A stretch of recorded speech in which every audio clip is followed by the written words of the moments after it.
Hello friends, GK गुरुजी अड्डा के YouTube platform पे मैं शैलेश आप सभी का हार्दिक स्वागत करता हूँ। प्यारे साथियों, आज हम आपके लिए लेकर आए हैं महा मैराथन वीडियो। और इस महा मैराथन वीडियो में एक ही बार में हम पूरा आपको इस ज्योग्राफी का निचोड़ दे देंगे। और एक बार यह वीडियो देखने के बाद आपको इस क्लास 6 की ज्योग्राफी के एनसीईआरटी से एसएसटी में जो भी क्वेश्चन आएंगे एक भी गलत नहीं होगा। याद रखिएगा प्यारे साथियों, इस श्रृंखला को हम कंटिन्यू करते रहेंगे और आपके एग्ज़ाम में आपको 60 में 60 दिलाकर ही रहेंगे। प्यारे साथियों, याद रखिएगा, जितने भी चैप्टर आपके आएंगे उनमें हम इम्पॉर्टेंट टॉपिक्स को हाईलाइट करते जाएंगे, आपको बताते जाएंगे कि जो है कैसे आपको इम्पॉर्टेंट टॉपिक्स को करना है।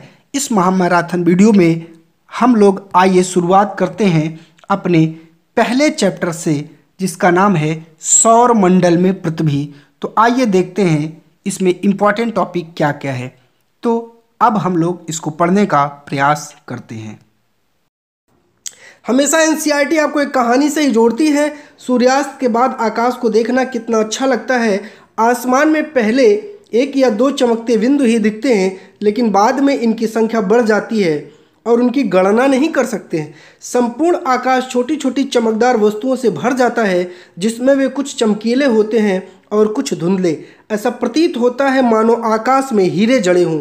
इनमें से कुछ टिमटिमाते प्रतीत होते हैं, लेकिन अगर आपको उनको ध्यान से देखना है तो देखते हुए ये पाएंगे कि इनमें कुछ की टिमटिमाहट अन्य से अलग है। ये बिना किसी टिमटिमाहट के चंद्रमा के समान चमकते हैं। प्यारे साथियों, आगे कहा जा रहा है इसमें, इन चमकीली वस्तुओं के साथ आप लगभग प्रतिदिन चंद्रमा को भी देखते हैं। अलग अलग समय पर अलग अलग आकार तथा अलग अलग स्थितियों में दिखाई पड़ता है। पूर्ण चंद्र ग्रहण लगभग 1 महीने में एक बार देख सकते हैं। यह इंपॉर्टेंट है कि पूर्ण चंद्र ग्रहण जो पूर्ण चंद्र है, पूर्ण चंद्र ग्रहण हमने बोल दिया, पूर्ण चंद्र, उसको हम 1 महीने में एक बार देख सकते हैं। पूर्ण चंद्रमा वाली रात को पूर्णिमा कहा जाता है। जब चांद पूरा दिखे तो उसे पूर्णिमा कहते हैं। 15 दिन के बाद आप इसे नहीं देख सकते। यह नए चंद्रमा की रात्रि या अमावस्या होती है। ऐसी रात में अगर आसमान साफ है तो आप आसमान का अवलोकन अच्छी तरीके से कर सकते हैं। तो पूर्णिमा और अमावस्या के कॉन्सेप्ट को अच्छे से समझिएगा, यहाँ से क्वेश्चन जरूर बनेगा। क्या आपको इस बात पर आश्चर्य नहीं होता है कि हम दिन के समय चंद्रमा एवं इन सभी छोटी चमकीली वस्तुओं को क्यों नहीं देख पाते? ऐसा इसीलिए है क्योंकि सूर्य के अत्यधिक तेज प्रकाश के कारण रात के समय चमकने वाली वस्तुओं को हम दिन में नहीं देख पाते। इसका कॉन्सेप्ट ये है प्यारे साथियों कि चांद और तारे दिन में भी होते हैं, लेकिन हम उनको देख नहीं पाते हैं। किस कारण से? सूर्य के प्रकाश के कारण से। सूर्य, चंद्रमा, वे सभी वस्तुएं जो रात के समय आसमान में चमकती हैं, खगोलीय पिंड कहलाती हैं। कुछ खगोलीय पिंड बड़े आकार वाले तथा गर्म होते हैं। ये गैसों से बने होते हैं। इनके पास अपनी ऊष्मा तथा प्रकाश होता है, जिसे वे बहुत बड़ी मात्रा में उत्सर्जित करते हैं। इन खगोलीय पिंडों को तारा भी कहते हैं। उसी तरह सूर्य भी आपका एक तारा है। प्यारे साथियों, आइए हम लोग आगे के टॉपिक की चर्चा करते हैं। रात के समय चमकते हुए अनगिनत तारे सूर्य के समान ही हैं, लेकिन हमसे बहुत दूर होने के कारण हम लोग उनकी ऊष्मा या प्रकाश को महसूस नहीं कर सकते। वे अत्यंत छोटे दिखाई पड़ते हैं। आपने अवश्य ध्यान दिया होगा कि कुछ दूरी जो है से देखने पर सभी वस्तुएं छोटी दिखाई पड़ती हैं। जैसे आप कहीं पहाड़ी क्षेत्र में भ्रमण करने जाइए तो पहाड़ी के नीचे का दृश्य या जो भी दिखेगा आपको बहुत छोटा दिखेगा। अत्यधिक ऊंचाई पर उड़ रहा हवाई जहाज कितना छोटा दिखता है, ऐसे ही आप कल्पना कर सकते हैं। प्यारे साथियों, आगे अगर हम आपसे चर्चा करें, रात में आसमान की ओर देखते समय आप तारों के विभिन्न समूहों द्वारा बनाई गई विविध आकृतियों को देख सकते हैं। ये नक्षत्र मंडल कहलाते हैं। अर्सा मेजर और बिग बियर इसी प्रकार का एक नक्षत्र मंडल है। आपसे पूछेगा अर्सा मेजर या बिग बियर क्या है? यह नक्षत्र मंडल है। बहुत आसानी से पहचान में आने वाला नक्षत्र मंडल है। अब आपको कुछ और भी बताया जा रहा है। सप्तऋषि 7 तारों का समूह है, जो कि नक्षत्र मंडल अर्सा मेजर का एक भाग है। आपसे पूछेगा सप्तऋषि किसका भाग है? अर्सा मेजर का। अपने परिवार या पड़ोस में किसी बड़े व्यक्ति से कहिए कि वह आपको आसमान में और अधिक तारों, ग्रहों व नक्षत्र मंडलों को दिखाए। प्राचीन समय में लोग रात्रि में दिशा का निर्धारण तारों की सहायता से करते थे। उत्तरी तारा उत्तर दिशा को बताता है, इसे ध्रुव तारा भी कहा जाता है। तो आपसे पूछ लेगा ध्रुव तारा का दूसरा नाम क्या है? उत्तरी तारा भी है। यह है आपको एक लड़की के द्वारा इसमें इंडिकेशन करके दिखाया गया है। देखिए ये लड़की जो है, आप इमेज में गौर से देखिए, ये ध्रुव तारे को जो है देख करके संकेत तारा भी इसे कहा जाता है। ये पूर्व दिशा है ये, और ये उत्तर दिशा में देख रही है। आगे हम लोग इस पर थोड़ी सी और चर्चा करते हैं प्यारे साथियों, और आगे हम लोग इस पर और डिटेल में चर्चा करके इसके बारे में जानकारी इकट्ठा करते हैं। हम सप्तऋषि की सहायता से ध्रुव तारे की स्थिति को जान सकते हैं। चित्र 1.1 में आप देखेंगे कि सप्तऋषि मंडल के संकेत तारों को आपस में मिलाते हुए काल्पनिक रेखा खींची जाए, उसे आगे की ओर बढ़ाया जाए तो ध्रुव तारे की ओर इंगित करेगी। कुछ खगोलीय पिंडों में अपना प्रकाश एवं उष्मा नहीं होती है, वे तारों के प्रकाश से प्रकाशित होते हैं, ऐसे पिंड ग्रह कहलाते हैं। आपसे क्वेश्चन पूछ लिया कि क्या ग्रह का अपना प्रकाश होता है? तो नहीं होता है। ग्रह, जिस अंग्रेजी में प्लेनेट या कहते हैं, ग्रीक भाषा में प्लेनेटाई शब्द से बना। अब ये क्वेश्चन आपसे पूछ सकता है कि प्लेनेट का ग्रीक भाषा में क्या है? जो है प्लेनेटाई है, जिसका अर्थ होता है परिभ्रमक, अर्थात चारों ओर घूमने वाला। पृथ्वी जिस पर हम रहते हैं ग्रह है, यह अपना संपूर्ण प्रकाश एवं उष्मा सूर्य से प्राप्त करती है, जो पृथ्वी के सबसे नज़दीक तारा है। पृथ्वी को बहुत अधिक दूरी से, जैसे चंद्रमा से देखने पर चंद्रमा की तरह चमकती हुई प्रतीत होगी। कुछ रोचक जानकारी दी गई है। बृहस्पति, शनि तथा यूरेनस के चारों ओर छल्ले हैं। ये छल्ले विभिन्न पदार्थों के असंख्य छोटे छोटे पिंडों से बनी पट्टियां हैं। पृथ्वी से इन छल्लों को शक्तिशाली दूरबीन की सहायता से देखा जा सकता है। इंपॉर्टेंट है आपसे जरूर पूछेगा, याद रखिएगा। आइए ये देखिए प्यारे साथियों, आपको यहाँ दिखाया गया है और सभी ग्रहों का एक चार्ट आपको दिया गया है, जिसके बारे में मैं आपको यहाँ पढ़ लीजिएगा। इसको थोड़ा सा आप जूम करके मैं यहाँ समझाने का प्रयास आपको कर सकता हूँ कि देखिए सबके बारे में ये लिखा है कि क्या कैसे है। ठीक है, तो आप इस चार्ट को अच्छे से देख के समझ लीजिएगा प्यारे साथियों, इसको पढ़ लीजिएगा। अब हम आगे चल रहे हैं और आगे देखते हैं। आसमान में जो है, आगे बात करेंगे तो आसमान में दिखने वाला चंद्रमा एक उपग्रह है। क्या है? उपग्रह है। यह हमारी पृथ्वी का सहचर है, इसके चारों ओर चक्कर लगाता है। हमारी पृथ्वी के समान 7 अन्य ग्रह हैं जो सूर्य से प्रकाश और उष्मा प्राप्त करते हैं। उनमें से कुछ के पास अपने चंद्रमा भी हैं। क्या आप जानते हैं? ये लाइन आपको बहुत अच्छे से पढ़ना है, जो टिक कर यहाँ से क्वेश्चन बनेगा। पौराणिक रोमन कहानियों में सोल सूर्य देवता को कहा जाता था। तो रोमन में सूर्य को क्या कहा जाता था? सोल। सौर शब्द का अर्थ है सूर्य से संबंधित, इसीलिए सूर्य के परिवार को सौरमंडल कहा जाता है। सौर शब्द का उपयोग करते हुए अत्यधिक शब्द आपको लिखना है।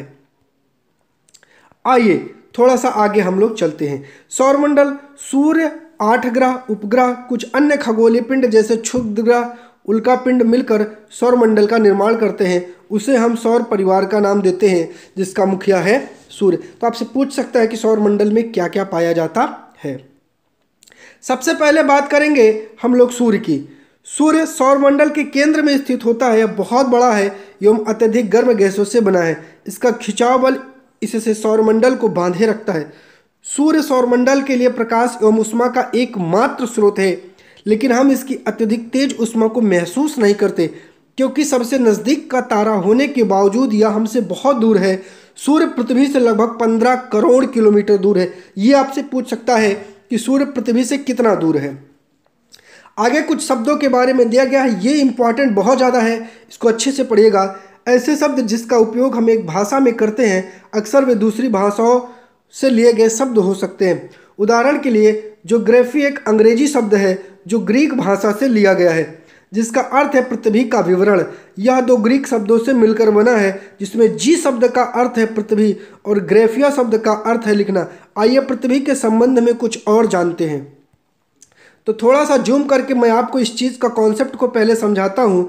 जियोलॉजी का अर्थ होता है पृथ्वी का अध्ययन, ज्योमेट्री का अर्थ होता है पृथ्वी का मापन, जियोआइड का अर्थ होता है पृथ्वी के आकार के अनुरूप। यहाँ से आपसे क्वेश्चन जरूर पूछ सकता है, इसलिए प्यारे साथियों इसको बहुत अच्छे से पढ़ लीजिएगा। तो आइए अब हम लोग अपनी चर्चा आगे करते हैं। हमारे सौरमंडल में 8 ग्रह हैं। सूर्य से दूरी के अनुसार हुए बुध अर्थात सबसे नजदीक बुध है, शुक्र, पृथ्वी, मंगल, बृहस्पति, शनि, यूरेनस तथा नेपच्यून है। सूर्य से उनकी दूरी के अनुसार अंग्रेजी में याद करने का ट्रिक भी दिया है, my very first efficient mother just served us nuts. इसी को आप लोग पढ़ लीजिएगा, यहाँ से आप याद कर सकते हैं। आगे कुछ और महत्वपूर्ण चीज़ें दी गई हैं कि क्या आप जानते हैं, जो इस टाइप की चीज़ें एनसीईआरटी की बुक में दिया है इसका मतलब ये बहुत इंपॉर्टेंट है। रात में आसमान को देखकर मनुष्य हमेशा मोहित होता है। खगोलीय पिंडों एवं उनकी गति के संबंध में अध्ययन करने वाले को खगोल शास्त्री कहते हैं। आर्यभट्ट प्राचीन भारत के प्रसिद्ध खगोल शास्त्री थे। उन्होंने क्या कहा था? तो उन्होंने कहा था कि सभी ग्रह तथा चंद्रमा परावर्तित सूर्य प्रकाश के कारण चमकते हैं। आज विश्व के सभी भागों में खगोलविद ब्रह्मांड के रहस्यों को खोजने में लगे हैं। आइए कुछ और पढ़ते हैं। सौरमंडल के सभी 8 ग्रह एक निश्चित पथ पर सूर्य का चक्कर लगाते हैं। ये रास्ते दीर्घ वृत्ताकार फैले हुए हैं, ये कक्षा कहलाते हैं। बुध सूर्य के सबसे नज़दीक है। अपनी कक्षा में सूर्य के चारों ओर एक चक्कर लगाने में इसे केवल 88 दिन लगते हैं। अब यहीं से आपसे एनसीईआरटी पूछेगी कि बुध सूर्य की परिक्रमा कितने दिनों में लगाता है? 88 दिनों में। शुक्र को पृथ्वी का जुड़वा ग्रह माना जाता है। किसे माना गया है? शुक्र को, क्योंकि इसका आकार एवं आकृति लगभग पृथ्वी के समान है। अभी तक प्लूटो भी एक ग्रह माना जाता था, परंतु अंतर्राष्ट्रीय खगोलीय संगठन ने अपनी बैठक अगस्त 2006 में निर्णय लिया कि कुछ समय पहले खोजे गए अन्य खगोलीय पिंड 2003 यूबी, सिरस तथा प्लूटो, इनको बौने ग्रह की श्रेणी में रखा जाएगा। आइए प्यारे साथियों हम लोग आगे की चर्चा करते हैं। फिर क्या आप जानते हैं? इसको अच्छे से पढ़िएगा, बहुत इंपॉर्टेंट है ये टॉपिक। प्रकाश की गति 3 लाख किलोमीटर प्रति सेकंड है। इस गति के बावजूद सूर्य के प्रकाश को पृथ्वी तक पहुंचने में 8 मिनट का, एनसीईआरटी में 8 मिनट समय दिया है दोस्तों, तो 8 मिनट ही लगाने का प्रयास करिएगा, अन्यथा आप गलत कर सकते हैं। पृथ्वी सूर्य से दूरी के हिसाब से पृथ्वी तीसरा ग्रह है। आकार में यह 5वां सबसे बड़ा ग्रह है। ध्रुवों के पास थोड़ी चपटी है, यही कारण है कि इसके आकार को भूआभ कहा जाता है। भूआभ का अर्थ है पृथ्वी के समान आकार। जीवन के लिए अनुकूल परिस्थितियां संभवतः केवल पृथ्वी पर ही पाई जाती हैं। यह ना तो अधिक गर्म है और ना ही अधिक ठंडी। पानी एवं वायु उपस्थित है जो हमारे जीवन के लिए आवश्यक है। वायु में जीवन के लिए आवश्यक गैसें जैसे ऑक्सीजन मौजूद है। इन्हीं कारणों से पृथ्वी सौरमंडल का सबसे अद्भुत ग्रह है। अंतरिक्ष से देखने पर पृथ्वी नीले रंग की दिखाई पड़ती है, क्योंकि जो इसका 2/3 सतह पानी से ढका है, इसलिए इसे नीला ग्रह कहा जाता है। तो पृथ्वी को नीला ग्रह भी कहा जाता है, याद रखिएगा। रोचक तथ्य फिर से आ गया है। नील आर्मस्ट्रांग पहले व्यक्ति हैं जिन्होंने 20 जुलाई 1969 को सबसे पहले चंद्रमा की सतह पर कदम रखा। ये आपके लिए बहुत इंपॉर्टेंट है, पूछ लेगा, डेट भी पूछेगा, व्यक्ति भी पूछेगा, तो डेट शायद इनको याद रखिएगा, 20 जुलाई 1969। चंद्रमा यह है चंद्रमा का इमेज। हमारी पृथ्वी के पास केवल एक उपग्रह है चंद्रमा। इसका व्यास पृथ्वी के व्यास का केवल 1/4 है। यह इतना बड़ा इसलिए प्रतीत होता है क्योंकि यह हमारे ग्रह से अन्य खगोलीय पिंडों की अपेक्षा नज़दीक है। हमसे लगभग 3,84,400 किलोमीटर दूर है। कितनी दूरी है ये भी पूछ सकता है, याद रखेगा। अब आप पृथ्वी, सूर्य एवं चंद्रमा की दूरियों की तुलना कर सकते हैं। अब आगे हम आपसे बात करेंगे, ये है रॉकेट का प्रेक्षण, रॉकेट का पृथ्वी पर गिरना, उपग्रह का जो है कक्षा में प्रवेश। इसके बारे में कुछ लिखा। उपग्रह एक खगोलीय पिंड है जो ग्रहों के चारों ओर उसी प्रकार चक्कर लगाता है जिस प्रकार ग्रह सूर्य के चारों ओर चक्कर लगाते हैं। मानव द्वारा निर्मित उपग्रह यह एक कृत्रिम पिंड है। यह वैज्ञानिकों द्वारा बनाया गया है जिसका उपयोग ब्रह्मांड के बारे में जानकारी प्राप्त करने एवं पृथ्वी पर संचार माध्यमों के लिए किया जाता है। क्या? मानव निर्मित उपग्रह। इसे रॉकेट के द्वारा अंतरिक्ष में भेजा जाता है एवं पृथ्वी की कक्षा में स्थापित कर दिया जाता है। अंतरिक्ष में उपस्थित कुछ भारतीय उपग्रह इनसेट, IRS, आइडूसैट हैं। इनमें से आपसे कुछ भी पूछ सकता है। आइए ये करंट एनसीईआरटी है 2020 और 21 की है प्यारे साथियों। आप लोग अपना सहयोग जरूर बनाए रखिएगा और वीडियो को शेयर भी करते रहिएगा। जीव एवं पौधों को जीवित रहने तथा विकास के लिए किन किन तत्वों की आवश्यकता होती है आपको बताना है, जरूर जवाब दीजिएगा। चंद्रमा पृथ्वी का एक चक्कर लगभग 27 दिन में पूरा करता है। इंपॉर्टेंट टॉपिक है, पूछ लेगा। लगभग इतने ही समय में अपने अक्ष पर एक चक्कर भी पूरा करता है। इसके परिणाम से पृथ्वी से हमें चंद्रमा का केवल एक ही भाग दिखता है। चंद्रमा की परिस्थितियां जीवन के लिए अनुकूल नहीं है। इसकी सतह पर पर्वत, मैदान, गड्ढे हैं जो चंद्रमा की सतह पर छाया बनाते हैं। पूर्णिमा के दिन चंद्रमा पर इनकी छाया को आसानी से देखा जा सकता है। अब थोड़ा सा क्षुद्र ग्रहों के बारे में जानते हैं। इमेज है क्षुद्र ग्रह का। तारों, ग्रहों, उपग्रहों के अतिरिक्त असंख्य छोटे छोटे पिंड भी सूर्य के चारों ओर चक्कर लगाते हैं। इन पिंडों को क्षुद्र ग्रह कहते हैं। ये मंगल और बृहस्पति की कक्षाओं के बीच में पाए जाते हैं। बहुत इंपॉर्टेंट है, पूछ लेगा। क्षुद्र ग्रह किसकी कक्षा के बीच में पाए जाते हैं? तो मंगल और बृहस्पति की कक्षा के बीच में पाए जाते हैं, जो कि बहुत वर्ष पहले विस्फोट के बाद ग्रहों से टूटकर ये क्या हो गए थे? अलग हो गए थे। थोड़ी सी जानकारी मैं आपको उल्कापिंड के बारे में देता हूँ। सूर्य के चारों ओर चक्कर लगाने वाले पत्थर के छोटे छोटे टुकड़ों को उल्कापिंड कहते हैं। कभी कभी ये उल्कापिंड पृथ्वी के इतने नज़दीक आ जाते हैं कि इनकी प्रवृत्ति पृथ्वी पर गिरने की होती है। इस प्रक्रिया के दौरान वायु के साथ घर्षण होने के कारण ये गर्म होकर जल जाते हैं, फलस्वरूप चमकदार प्रकाश उत्पन्न करते हैं। कभी कभी कोई उल्का पूरी तरह जले बिना पृथ्वी पर गिरता है, जिससे धरती पर गड्ढे बन जाते हैं। क्या आपने तारों वाले खुले आकाश में एक ओर से दूसरी ओर तक फैली चौड़ी सफ़ेद पट्टी की तह एक चमकदार रास्ते को देखा है? यह लाखों तारों का समूह है। यह पट्टी आकाशगंगा या मिल्की वे कहते हैं। आप पूछेगा आकाशगंगा का दूसरा नाम क्या? मिल्की वे है। हमारा सौरमंडल इस आकाशगंगा का एक भाग है। प्राचीन भारत में इसकी कल्पना आकाश में प्रकाश की एक बहती नदी से की गई थी। इस प्रकार इसका नाम आकाशगंगा पड़ा था। आकाशगंगा करोड़ों तारों, बादलों तथा गैसों की एक प्रणाली है। इस प्रकार की लाखों, ये है आकाशगंगा का इमेज। आकाशगंगाएं मिलकर के ब्रह्मांड का निर्माण करती हैं। ब्रह्मांड की विशालता की कल्पना करना अत्यधिक कठिन है। वैज्ञानिक अभी भी इसके बारे में अधिक से अधिक जानकारी एकत्र करने में जुटे हैं। इसके आकार के संबंध में हमें कोई जानकारी नहीं, लेकिन फिर भी हम जानते हैं कि हम सभी इसी ब्रह्मांड में रहने वाले हैं। तो इस प्रकार आपका भूगोल का पहला चैप्टर जो है कंप्लीट होता है। प्यारे साथियों, थोड़ा सा टॉपिक है, बता देता हूँ। ये है हम, ये है पृथ्वी, सौरमंडल, आकाशगंगा, ब्रह्मांड। मतलब सबसे बड़ा है ब्रह्मांड, ब्रह्मांड के नीचे आकाशगंगा, सौरमंडल, पृथ्वी, फिर हम लोग आते हैं। क्या आप ब्रह्मांड के साथ अपना संबंध बता सकते हैं? आप पृथ्वी पर हैं तथा पृथ्वी सौरमंडल का एक भाग है। हमारा सौरमंडल आकाशगंगा मिल्की वे का एक भाग है जो ब्रह्मांड का हिस्सा है। ब्रह्मांड से जुड़े इस तथ्य पर विचार कीजिए और इसके बारे में आप लोग गहन अध्ययन कीजिए। प्यारे साथियों, इस प्रकार की श्रृंखला हम आपके लिए लेकर आ रहे हैं और प्यारे साथियों, हम अपने तरफ से पूरा प्रयास कर रहे हैं कि आपको अपना बेस्ट दिया जाए। आप लोगों से मुझे ऐसी उम्मीद है कि आप लोग भी हमारा भरपूर सहयोग करेंगे। आप लोग वीडियो को इतना ज़्यादा शेयर करेंगे, इतना ज़्यादा लाइक करेंगे कि हमारा भी जो है सब्सक्राइबर, व्यूज़, इसको बढ़वाने में आप बहुत ज़्यादा हेल्पफुल होंगे। आपको बहुत जल्द ही अन्य वीडियोज़ भी आपको देखने को मिलेंगे।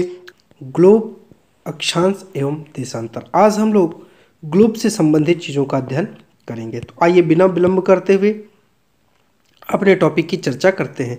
ये आपको दिखाया गया है ग्लोब है और ये इसका अक्ष है जो इस तरीके से ग्लोब इसमें फंसा हुआ है। जैसे कि कह रहा है कि पिछले अध्याय में आप पढ़ चुके कि हमारी पृथ्वी गोलाकार नहीं है, उत्तर एवं दक्षिण ध्रुवों पर चपटी है। तो ये होता है आपका उत्तरी ध्रुव, ऊपर का हिस्सा, और नीचे का होता है साउथ, जिसे हम लोग दक्षिणी ध्रुव के नाम से जानते हैं।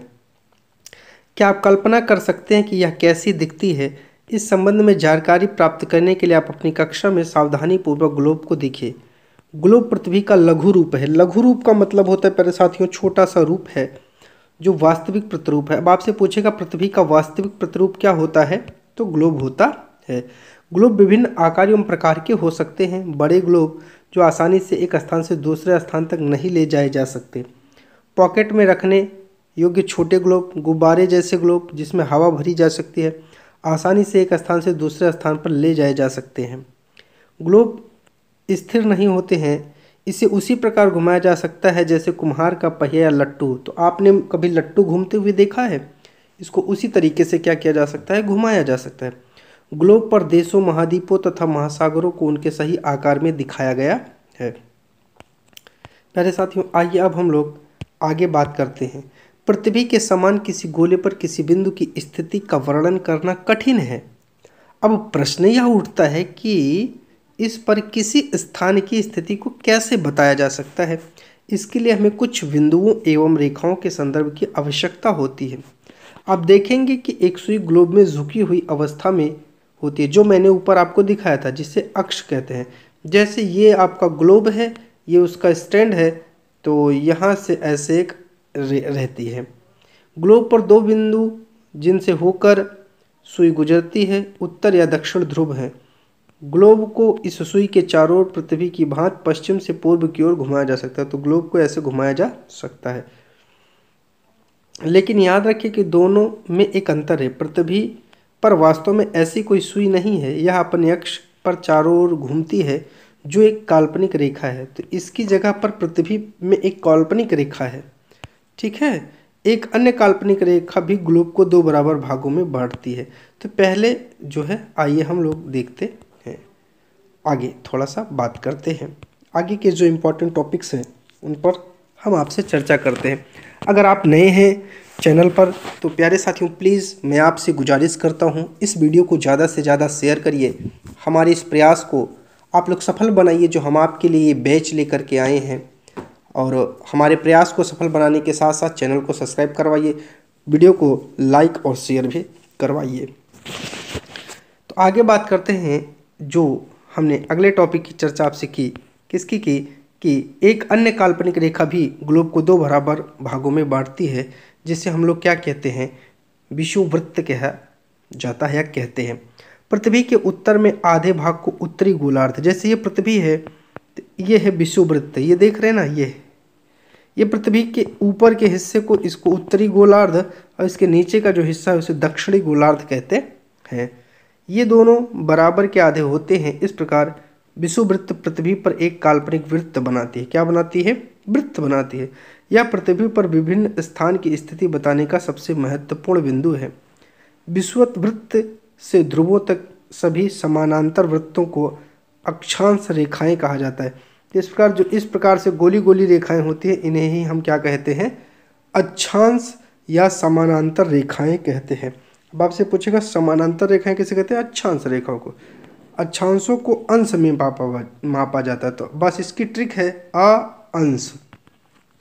अक्षांशों का मेजर किस में होगा? अंश में। आपको दिखाया गया, देखिए 80 अंश, 60 अंश, 40 अंश, 20 अंश, ऐसे।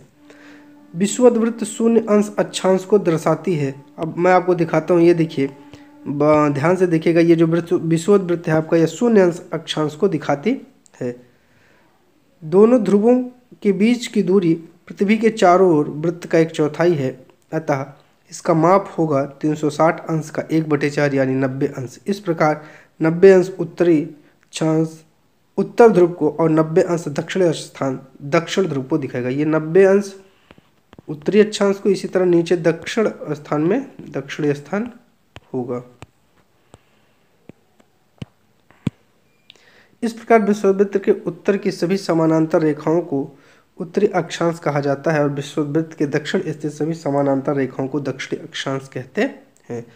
क्या आप जानते हैं, अपने स्थान से ध्रुव तारे का कोण मापकर आप अपने स्थान का अक्षांश जान सकते हैं। इसलिए प्रत्येक अक्षांश के मान के साथ उसकी दिशा यानी उत्तर या दक्षिण को भी लिखा जाता है। सामान्यतः इसे उ या द अक्षर से व्यक्त किया जाता है। उदाहरण के लिए महाराष्ट्र में चंद्रपुर एवं ब्राज़ील, जो दक्षिण अमेरिका में बोलो होरिजोंट नामक एक ही अक्षांश 20 अंश पर स्थित है, लेकिन चंद्रपुर विषुववृत्त के 20 अंश उत्तर में एवं बेलो होरिजोंट विषुववृत्त के 20 अंश दक्षिण में स्थित है। इसलिए हम कह सकते हैं चंद्रपुर 20 डिग्री उत्तर, ये उदाहरण है अक्षांश पर, और बेलो होरिजोंट 20 दक्षिणी अक्षांश पर स्थित। चित्र 2.2 में स्पष्ट है कि जैसे जैसे हम विषुववृत्त से दूर जाते हैं अक्षांशों का आकार घटता जाता है। इमेज को ध्यान से समझिए, मैं आपको बताता हूँ। देखिए, यहाँ जैसे जैसे इस तरफ आप आएंगे रेखा छोटी होती जाती है, इसका मतलब अक्षांशों का आकार क्या होगा? घटता जाएगा। ये विषुवत वृत्त है, इससे जितना आप दूर जाएंगे अक्षांशों का आकार घटता चला जाएगा, चाहे ऊपर चाहे नीचे। अब मैं आपको यहाँ कुछ समझा देता हूँ। ये देखिए उत्तरी ध्रुव है, 66.5 डिग्री उत्तर है, 23.5 डिग्री उत्तर है और ये 0 डिग्री है। उसी तरह दक्षिण का हिस्सा है, तो ये इस किनारे को उत्तरी शीतकटिबंध कहते हैं। ठीक है, ये आपको इमेज दिखाया गया, इस इमेज को बहुत अच्छे से पढ़ लीजिएगा। यहाँ जो ग्रीन वाला हिस्सा ये उष्णकटिबंध होता है, ये वाला हिस्सा ठीक है उत्तरी शीतोष्ण कटिबंध होता है, जिसे हम लोग शीतोष्ण कटिबंध कहते हैं, और ये एकदम किनारे वाले हिस्से को शीत कटिबंध कहा जाता है। महत्वपूर्ण अक्षांश या समानांतर रेखा है। विषुवत वृत्त 0 डिग्री और उत्तर ध्रुव 90 डिग्री उत्तर तथा दक्षिण ध्रुव 90 डिग्री दक्षिण के अतिरिक्त 4 महत्वपूर्ण अक्षांश या समानांतर रेखाएं और भी हैं। 4 और भी महत्वपूर्ण समानांतर रेखाओं की चर्चा की जाती है। उत्तरी गोलार्ध में कर्क रेखा 23.5 डिग्री उत्तर और दक्षिणी गोलार्ध में मकर रेखा 23.5 डिग्री दक्षिण। याद रखिएगा, कर्क रेखा ऊपर होती है उत्तर में और मकर रेखा दक्षिण में होती है। विषुवत वृत्त के 66.5 डिग्री उत्तर में उत्तरी ध्रुव उत्तर वृत्त और विषुवत रेखा के 66.5 डिग्री दक्षिण में दक्षिणी ध्रुव वृत्त भी आपको मिलता है। इंपॉर्टेंट है, याद रखिएगा, क्वेश्चन जरूर बनेगा। पृथ्वी के ताप कटिबंध की चर्चा करते हैं। कर्क रेखा और मकर रेखा के बीच के सभी अक्षांशों पर सूर्य वर्ष में एक बार दोपहर में सिर के ठीक ऊपर होता है, इसलिए इस क्षेत्र में सबसे अधिक ऊष्मा प्राप्त होती है तथा इसे उष्ण कटिबंध कहा जाता है। जैसे हमने ये गोला बनाया, ये है आपका, तो हमने बताया था ये वाला क्षेत्र और ये वाला क्षेत्र, इन क्षेत्रों पर क्या होती है, सूर्य की किरणें जब सीधी पड़ती हैं तो यहाँ गर्मी बहुत ज़्यादा होती है। कर्क रेखा तथा मकर रेखा के बाद किसी भी अक्षांश पर दोपहर का सूर्य कभी भी सिर पर नहीं होता। ध्रुव की तरफ सूर्य की किरणें तिरछी पड़ती है। जैसे ये वाला ध्रुव है और ये वाला ध्रुव है, तो मान लीजिए ये सूर्य है, तो यहाँ पर किरणें कैसी पड़ती हैं, तिरछी पड़ती हैं, जिस कारण से यहाँ शीत का मौसम रहता है। इस प्रकार उत्तरी गोलार्ध में कर्क रेखा एवं उत्तर ध्रुव तथा दक्षिणी गोलार्ध में मकर रेखा एवं दक्षिण ध्रुव के बीच वाले क्षेत्र का तापमान मध्यम रहता है, इसलिए इन्हें शीतोष्ण कटिबंध कहा जाता है। हमने आपको मैप में दिखाया था, फिर से मैं आपको शीतोष्ण कटिबंध समझाने का प्रयास करता हूँ, समझिएगा। अब ये हिस्सा अलग हो गया, ठीक है। अब मैं कलर को थोड़ा सा चेंज करता हूँ। अब मैं आपको शीतोष्ण कटिबंध समझाता हूँ। ये वाला हिस्सा, तो यहाँ से यहाँ तक का हिस्सा ये जो बचता है आपका, ये शीतोष्ण कहलाता है, और ये हिस्सा जो बचता है ये शीतोष्ण कहलाता है। तो आइए प्यारे साथियों, हम लोग अपनी क्लास को कंटिन्यू करते हुए आगे की तरफ ले चलते हैं। उत्तरी गोलार्ध में उत्तर ध्रुव वृत्त एवं दक्षिणी गोलार्ध में दक्षिण ध्रुव वृत्त में दक्षिण ध्रुव वृत्त एवं दक्षिण ध्रुव वृत्त के बीच में जो क्षेत्र है, वहाँ पर आपको ठंड बहुत ज़्यादा जो है होती है, क्योंकि यहाँ पर सूर्य क्षितिज अर्थात तिरछे रूप में जो है उसकी किरणें आती हैं, इसलिए ये शीत कटिबंध कहा जाता है। एकदम किनारे का हिस्सा जिसे हमने दिखाया था आपको इमेज में, ऊपर जाके जो चित्र बनाया गया वहाँ पे आप बहुत अच्छे से उसको देख और समझ सकते हैं। देशांतर क्या है? जो खड़ी खड़ी रेखाएं होती हैं उन्हें देशांतर कहा जाता है। इस तरीके से जो होती हैं, किसी स्थान की स्थिति को बताने के लिए उस स्थान के अक्षांश के अतिरिक्त कुछ और जानकारियों की आवश्यकता होती है। आप देख सकते हैं कि प्रशांत महासागर में स्थित टोंगा द्वीप एवं हिंद महासागर में स्थित मॉरिशस द्वीप एक ही अक्षांश 20 डिग्री दक्षिण पर स्थित है। यह उनकी सही स्थिति जानने के लिए पता करना होगा कि उत्तरी ध्रुव को दक्षिण ध्रुव से जोड़ने वाले संदर्भ रेखा से पूर्व या पश्चिम की ओर इन स्थानों की दूरी कितनी है। आपको यहाँ दूरी भी बताना है। तो इस संदर्भ में आगे कहा जाता है कि जो इस संदर्भ में रेखाओं को देशांतरी यामोत्तर कहते हैं, उनके बीच की दूरी को देशांतर के अंशों में मापा जाता है। प्रत्येक अंश को मिनट तथा मिनट को सेकंड में विभाजित किया जाता है। ये अर्धवृत्त हैं। उनके बीच की दूरी ध्रुवों की तरफ बढ़ने पर घटती है एवं ध्रुवों पर शून्य हो जाती है, जहाँ सभी देशांतरी यामोत्तर आपस में मिल जाते हैं। इमेज में देखिए, यहाँ पे सभी मिल जाएंगे, यहाँ पर ये हिस्सा क्या हो जाएगा, 0 हो जाएगा। अक्षांश अर्थात समानांतर रेखाओं से भिन्न सभी देशांतरी यामोत्तर की लंबाई समान होती है, इसलिए इन्हें सिर्फ मुख्य संख्याओं में व्यक्त करना कठिन था। तब सभी देश ने निश्चय किया कि ग्रीनविच, जहाँ ब्रिटिश राज के वेधशाला स्थित है। अब आपसे क्वेश्चन पूछ लेगा, ब्रिटिश राज की वेधशाला कहाँ स्थित है? ग्रीनविच में स्थित है। से गुजरने वाली यामोत्तर से पूर्व और पश्चिम की ओर जो है गिनती शुरू की जाए।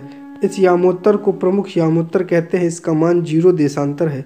यहाँ से हम 180 डिग्री पूर्व 180 डिग्री पश्चिम तक गणना करते हैं। प्रमुख यामोत्तर तथा 180 डिग्री यामोत्तर मिलकर पृथ्वी को 2 बराबर गोलार्धों में बांट देते हैं, जिसे पूर्वी गोलार्ध और पश्चिमी गोलार्ध कहा जाता है। तो ये वाला हिस्सा पूर्वी गोलार्ध और पश्चिमी गोलार्ध के नाम से हम लोग जानते हैं। इसलिए किसी स्थान के देशांतर के आगे पूर्व के लिए अक्षर पू, पश्चिम के लिए अक्षर पू का प्रयोग करते हैं। जानना रोचक होगा कि 180 डिग्री पूर्व और 180 डिग्री पश्चिम यामोत्तर एक ही रेखा पर स्थित है। तो जो 180 डिग्री पूर्व है ये और पश्चिमी यामोत्तर एक ही रेखा पर स्थित है। आप ग्लोब पर अक्षांश और समांतर रेखाओं एवं देशांतर यामोत्तर द्वारा बनाए गए ग्रिड को देखो। अगर आपको किसी स्थान के अक्षांश और देशांतर की सही जानकारी हो तो ग्लोब पर आप उस स्थान का पता आसानी से लगा सकते हैं। उदाहरण के लिए असम में धुबरी 26 डिग्री उत्तर और अक्षांश एवं 90 डिग्री पूर्वी देशांतर पर। अब उस बिंदु को देखो जहाँ ये दोनों रेखाएं एक दूसरे को काटती हैं। यह बिंदु धुबरी की सही स्थिति होगी।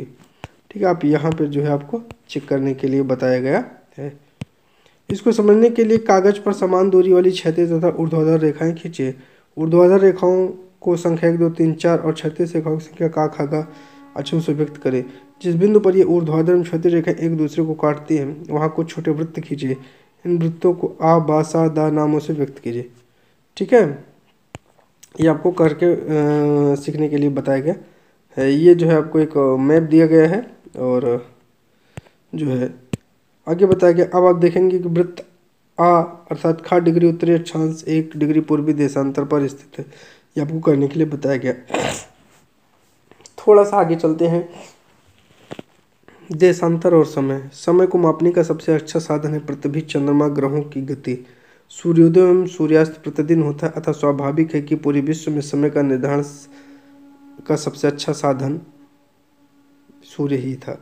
स्थानीय समय का अनुमान सूर्य के द्वारा बनने वाली परछाई से लगाया जा सकता है, जो दोपहर में सबसे छोटी एवं सूर्योदय तथा सूर्यास्त के समय सबसे लंबी होती है। अब आपसे क्वेश्चन यहीं से पूछ सकता है कि दोपहर में जो परछाई है वो क्या होती है? और छोटी होती है। तो सूर्योदय और सूर्यास्त के समय लंबी होती है। ग्रीनविच पर स्थित यामोत्तर पर सूर्य जिस समय आकाश के सबसे ऊंचे बिंदु पर होगा उस समय यामोत्तर पर स्थित सभी स्थानों पर दोपहर होगा। चूंकि पृथ्वी पश्चिम से पूर्व की ओर चक्कर लगाती है अतः वे स्थान जो ग्रीनविच के पूर्व में है उनका समय ग्रीनविच समय से आगे होगा, जो पश्चिम में है उनका समय पीछे होगा। समय के अंतर की दर की गणना निम्नलिखित विधि से की जा सकती है। पृथ्वी लगभग 24 घंटे में अपने अक्ष पर 360 डिग्री घूम जाती है अर्थात वह 1 घंटे में 15 मिनट और 4 मिनट में 1 डिग्री घूमती है। अर्थात 1 घंटे में वो 15 अंश घूमती है और 4 मिनट में 1 अंश घूमती है। इस प्रकार जब ग्रीनविच में दोपहर 12 बजते तो ग्रीनविच से 15 डिग्री पूर्व में समय होगा 60 मिनट अर्थात ग्रीनविच के समय से 1 घंटा आगे वहाँ दोपहर का 1 बजा होगा। लेकिन ग्रीनविच से 15 डिग्री पश्चिम का समय 1 घंटा पीछे होगा, यानी वहाँ सुबह के 11 बजे होंगे। इस प्रकार ग्रीनविच पर दोपहर के 12 बजे होंगे, उस समय 180 डिग्री पर आपको मध्य रात्रि देखने को मिलेगी। किसी भी स्थान पर जब सूर्य आकाश में अपने उच्चतम बिंदु पर होता है दोपहर में, उस समय घड़ी में दिन के 12 बजते हैं। इस प्रकार घड़ी के द्वारा दिखाया गया समय उस स्थान पर उसका स्थानीय मान होगा। आप देख सकते हैं कि दिए गए देशांतर यामोत्तर पर सभी स्थानों का स्थानीय मान समान है। हम मानक समय क्यों मानते हैं? अलग अलग यामोत्तर पर स्थित स्थानों के स्थानीय समय में अंतर होता है। उदाहरण के लिए बहुत से देशांतरों से होकर गुजरने वाली रेलगाड़ियों के लिए समय सारणी तैयार करना बहुत कठिन होगा। भारत में गुजरात के द्वारका, असम के डिब्रूगढ़ के स्थानीय समय में लगभग 1 घंटा 45 मिनट का अंतर। ये क्वेश्चन आपसे पूछ लेगा गुजरात के द्वारका और असम के डिब्रूगढ़ में स्थानीय मान में कितना अंतर है? 1 घंटा 45 मिनट। इसलिए आवश्यक है कि देश के मध्य भाग से होकर गुजरने वाली किसी यामोत्तर के स्थानीय समय को देश का मानक समय माना जाए। इस यामोत्तर रेखा के स्थानीय समय को पूर्व के देशों का मानक समय माना जाता है। भारत में 82 डिग्री 82.5 डिग्री पूर्व को मानक याम उत्तर माना गया। ये है हमारी 82.5 डिग्री पूर्व। इसी को हमारी क्या माना गया है, मानक। इस याम उत्तर के स्थानीय समय को पूरे देश का मानक समय माना जाता है। इसे भारतीय मानक समय के नाम से जाना जाता है। ठीक है प्यारे साथियों। कबीर भोपाल के निकट एक छोटे से नगर में रहता है। वह अपने मित्र आलोक से कहता है कि लोग आज रात्रि में नहीं सो पाएंगे। भारत एवं इंग्लैंड के बीच एक क्रिकेट मैच लंदन में 2 बजे दोपहर शुरू होगा, अर्थात भारत समय अनुसार मैच शाम 7:30 बजे शुरू होगा। देर रात ही समाप्त होगा। क्या आप जानते हैं कि भारत एवं इंग्लैंड के बीच समय का अंतर क्या है? भारत ग्रीनविच के 82:30 में पूर्व में स्थित है। यहाँ समय का ग्रीनविच समय से 5 घंटा 30 मिनट आगे है। इसलिए जब लंदन में दोपहर के 2 बजे होंगे तब भारत में शाम के 7:30 बजे होंगे। कुछ देशों का देशांतरी विस्तार अत्यधिक होता है, जिसके कारण वहाँ एक से अधिक मानक समय अपनाया गया। उदाहरण के लिए रूस में 11 मानक समय को अपनाया गया। पृथ्वी को एक घंटे में वाले 24 समय क्षेत्रों में बांटा गया। इस प्रकार समय क्षेत्र, प्रत्येक समय क्षेत्र 15 डिग्री देशांतर तक के क्षेत्र को घेरता है। प्यारे साथियों, इस तरीके से अगर मैं आपसे बात करूं तो आपका ज्योग्राफी का टॉपिक ये कंप्लीट हो जाता है। प्यारे साथियों, इसमें जितनी भी इम्पॉर्टेंट चीज़ें थी, जो भी क्वेश्चन आपके एग्ज़ाम में बनने लायक थे या जो भी आ सकते थे एग्ज़ाम में, उनको हमने एक्सप्लेन किया, इंपॉर्टेंट चीज़ों को हाईलाइट किया। प्यारे साथियों, वीडियो अच्छी लगी हो तो चैनल को सब्सक्राइब कर लीजिएगा, वीडियो को लाइक और शेयर जरूर करिएगा। आइए पृथ्वी की गतियां हम लोग तीसरे चैप्टर पे चर्चा करते हैं। प्यारे साथियों, चैनल पर नए हैं तो सब्सक्राइब कर लीजिएगा, वीडियो को लाइक और शेयर जरूर करिएगा। आप सभी का बहुत बहुत धन्यवाद। ये आपने देख लिया, आपका अर्थ है बना है और चैप्टर का नाम है पृथ्वी की गतियाँ। तो आइए बिना विलंब करते हुए हम लोग अपने चैप्टर से जुड़ते हैं और जो भी आपके एग्ज़ाम की दृष्टि से इम्पॉर्टेंट होगा वह टॉपिक मैं आपको हाईलाइट करता हुआ चलूँगा। आप लोग उसको नोट कर लीजिएगा अपनी कॉपी में। जैसा कि आप सब जानते हैं, पृथ्वी की गति 2 प्रकार की है। कैसी है? 2 है। एक होती है घूर्णन एवं एक होती है परिभ्रमण। देखो, परि का मतलब ही होता है दूसरा, तो बस समझ लीजिएगा जब पृथ्वी दूसरे के चारों ओर घूमेगी तो वो परिक्रमण है। पृथ्वी अपने अक्ष पर घूमना घूर्णन कहलाता है और सूर्य के चारों ओर एक स्थिर कक्षा में पृथ्वी की गति को परिक्रमण कहते हैं। तो एक दोनों इंपॉर्टेंट है, दोनों से क्वेश्चन बन सकता है, याद रखिएगा। पृथ्वी का अक्ष एक काल्पनिक रेखा है जो इसके कक्षीय सतह से 66.5 डिग्री का कोण बनाती है। वह समतल जो कक्ष के द्वारा बनाया जाता है उसे कक्षीय समतल कहते हैं। पृथ्वी सूर्य के प्रकाश जो है वो अपना ग्रहण करती है। पृथ्वी का आकार एक गोले के समान है, इसलिए एक समय में सिर्फ इसके आधे भाग पर ही सूर्य की रोशनी प्राप्त होती है। ठीक है, आगे बात करते हैं। इसमें सूर्य की ओर वाले भाग में दिन, जबकि दूसरा भाग जो सूर्य से दूर होता है वहां रात होती है। ग्लोब पर वह वृत्त जो दिन तथा रात को विभाजित करता है उसे प्रदीप्त वृत्त कहते हैं। मेरी बात को समझिएगा, ये ग्लोब है, ये पृथ्वी की काल्पनिक रेखा है, ये सूर्य है। अब यहाँ से जो किरणें आगे आपको मिल रही हैं, ये जो हिस्सा है ये डिवाइड कर रहा है, यहाँ उजाला है और यहाँ अंधेरा है। तो जिस हिस्से में अंधेरा होगा वहाँ किसके माध्यम से? प्रदीप्त वृत्त के द्वारा इसको अलग किया जाता है। यह वृत्त अक्ष के साथ नहीं मिलता। जैसा कि आप चित्र 3.2 में देख सकते हैं, पृथ्वी अपने अक्ष पर एक चक्कर पूरा करने में लगभग 24 घंटे का समय लेती है। घूर्णन के समयकाल को पृथ्वी का दिन कहा जाता है या पृथ्वी की दैनिक गति कहते हैं। तो पृथ्वी की दैनिक गति किसे कहते हैं? जो वो एक चक्कर घूमने में अपना समय लगाती है। आइए प्यारे साथियों, हम लोग इस इमेज में कुछ समझने का प्रयास करते हैं और इस इमेज के माध्यम से हम लोग आगे जो है समझते हैं। आइए मैं आपको इस इमेज को थोड़ा सा एक्सप्लेन करता हूँ, तब आप जो है इस इमेज के बारे में थोड़ा सा आप जान पाएंगे। ये है, देखिए, ये आपको जो दिखाया गया है पृथ्वी का कक्षीय जो है, पृथ्वी का कक्षीय समतल दिखाया गया है। ये आपका विषुववृत्त है, ये कर्क रेखा है, ये मकर रेखा है। ठीक है, ये उत्तर ध्रुव और दक्षिण ध्रुव है और ये पृथ्वी के कक्षीय समतल पर लंब है। ये आपको जो दिखाया गया है, तो पृथ्वी के अक्ष का झुकाव तथा कक्षीय समतल आपको दिखाया गया है। अब ये आपका सूर्य है, ठीक है, और ये देखिए जहाँ जहाँ ये येलो कलर का है ये दिन वाला हिस्सा है, यहाँ दिन है, और पीछे आपका क्या है, रात है। अर्थात ये प्रदीप्त वृत्त के द्वारा इसको अलग किया जाता है। प्यारे साथियों, अब आइए हम लोग आगे चर्चा करते हैं। आगे मैं आपसे चर्चा करता हूँ। आइए इसके आगे का जो टॉपिक है उस पर हम लोग चर्चा करते हैं। तो क्या आप जानते हैं, प्राचीन भारतीय खगोल शास्त्री आर्यभट्ट ने बताया कि पृथ्वी गोल है और अपने अक्ष पर घूमती है। अगर पृथ्वी घूर्णन नहीं करे तो क्या होगा? सूर्य के तरफ वाले पृथ्वी के भाग पर हमेशा दिन होगा, जिस कारण उस भाग में गर्मी लगातार बढ़ेगी, दूसरे भाग में हमेशा अंधेरा रहेगा एवं पूरे समय ठंड पड़ेगी। इस तरह की अवस्था में जीवन कैसे संभव हो पाएगा? नहीं संभव हो पाएगा भाई, जाहिर सी बात है। जब पृथ्वी घूमेगी ही नहीं तो दिन और रात होंगे ही नहीं, क्योंकि आधे भाग पर दिन और आधे भाग पर रात रहेगा। पृथ्वी की दूसरी गति जो सूर्य के चारों ओर कक्ष में होती है उसे परिक्रमण कहा जाता है। पृथ्वी एक वर्ष या 365 1/4 दिन में सूर्य का एक चक्कर लगाती है।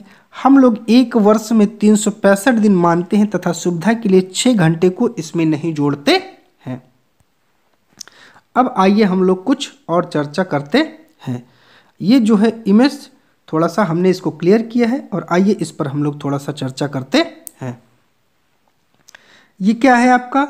ये है जो है दक्षिणी गोलार्ध शीत ऋतु के बारे में है। यहाँ जो है 21 जून जो है ये इसमें बताया गया है।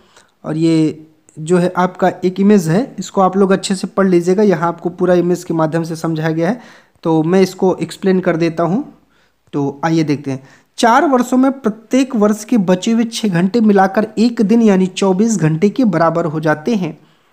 इसके अतिरिक्त जो दिन होता है उसको फरवरी महीने में जोड़ा जाता है। इस प्रकार प्रत्येक चौथे वर्ष फरवरी 28 माह के बदले 29 दिन की होती है। ऐसा वर्ष में 366 दिन हो जाते हैं।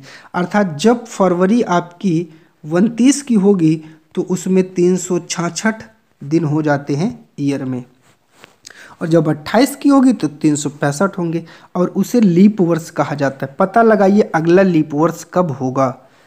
पृथ्वी दीर्घ वृत्ताकार पथ पर सूर्य के चारों ओर चक्कर लगाती है। ध्यान दीजिए कि पृथ्वी पूरे अक्ष में एक ही दिशा में झुकी हुई है। सामान्यतः एक वर्ष को गर्मी, सर्दी, वसंत एवं शरद ऋतुओं में बांटा जाता है।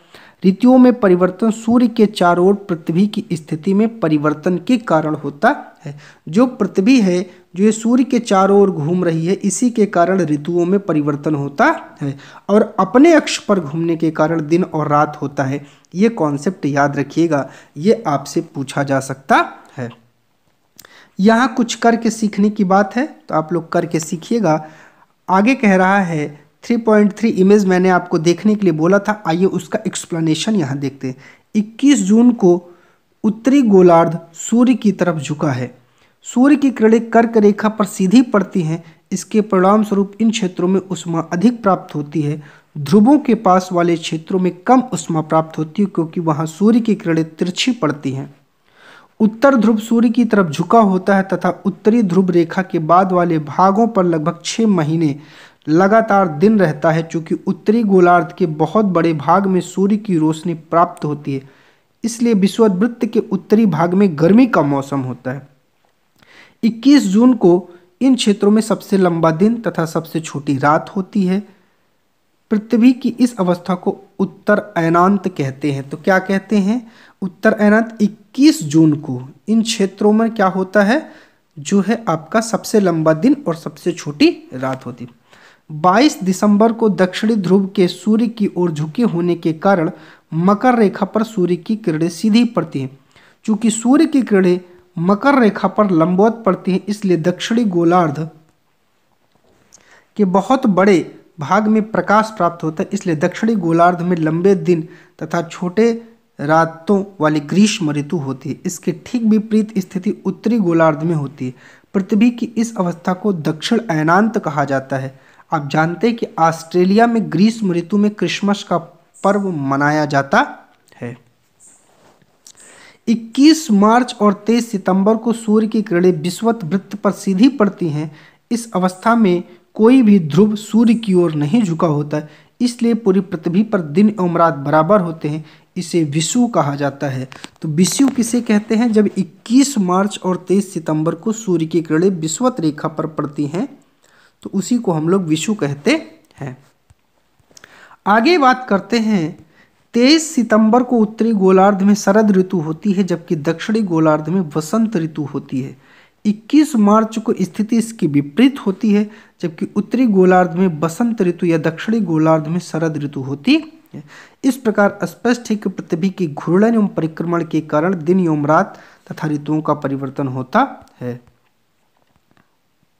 प्यारे साथियों, इसके साथ ही आपका ये चैप्टर कंप्लीट होता है। वीडियो अच्छी लगी हो तो चैनल को सब्सक्राइब कर लीजिएगा, वीडियो को लाइक और शेयर जरूर करिएगा। आप सभी का चैनल पर जुड़ने के लिए बहुत बहुत धन्यवाद।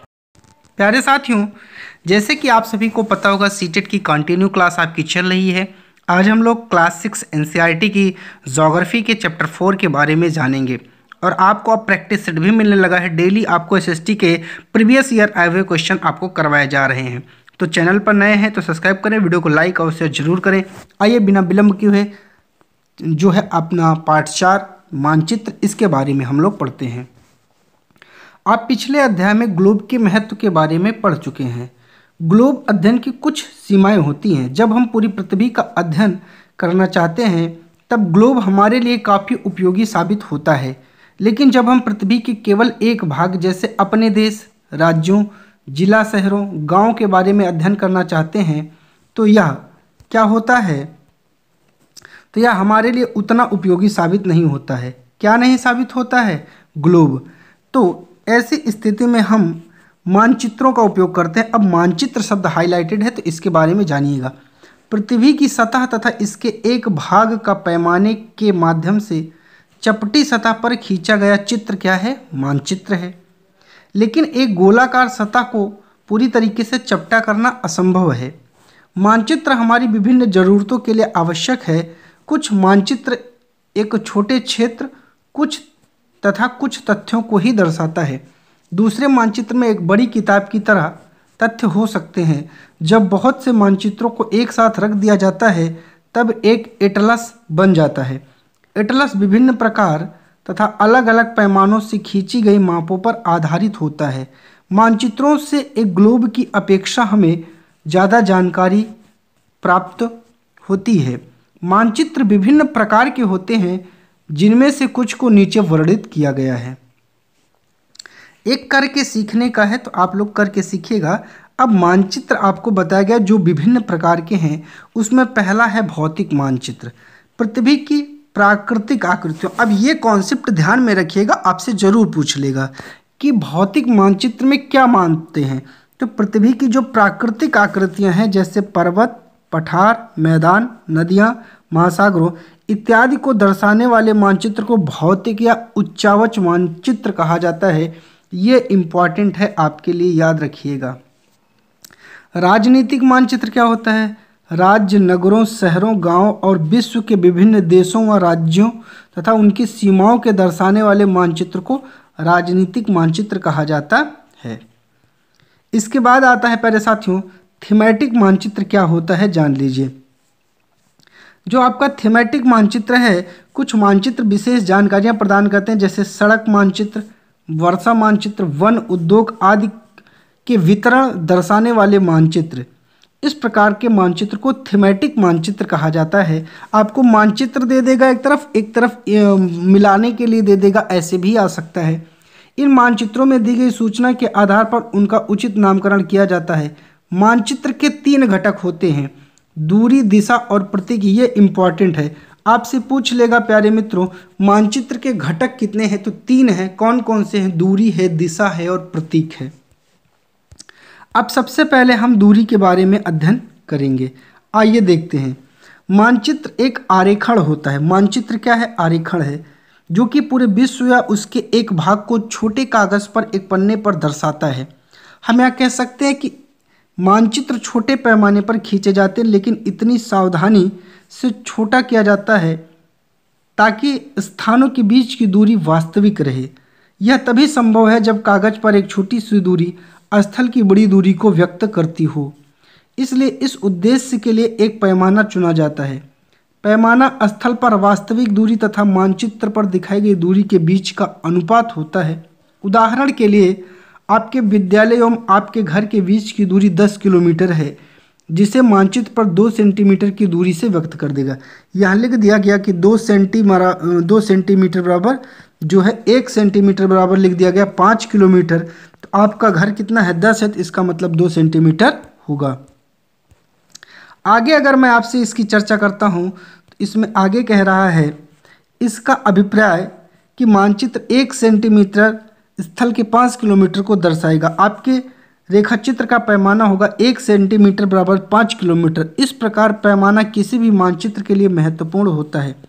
अगर आपको पैमाने की जानकारी है तो आप मानचित्र पर दिए गए किसी भी स्थानों के बीच की दूरी को आसानी से जान सकते हैं।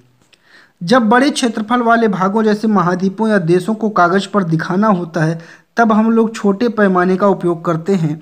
उदाहरण के लिए मानचित्र पर 5 सेंटीमीटर स्थल के 500 किलोमीटर को दर्शाता है। छोटे पैमाने वाला मानचित्र कहते हैं। मतलब 5 सेंटीमीटर बराबर 5 किलोमीटर, तो 1 सेंटीमीटर बराबर 100 किलोमीटर को दर्शाएगा। जब एक छोटे क्षेत्रफल वाले भाग जैसे गांव या शहर को कागज पर दिखाना होता है तब हम बड़े पैमाने का उपयोग करते हैं। जैसे स्थल पर 500 मीटर की दूरी को मानचित्र पर 5 सेंटीमीटर से दर्शाया जाता है। इस प्रकार मानचित्र को बड़े पैमाने वाला मानचित्र कहते हैं।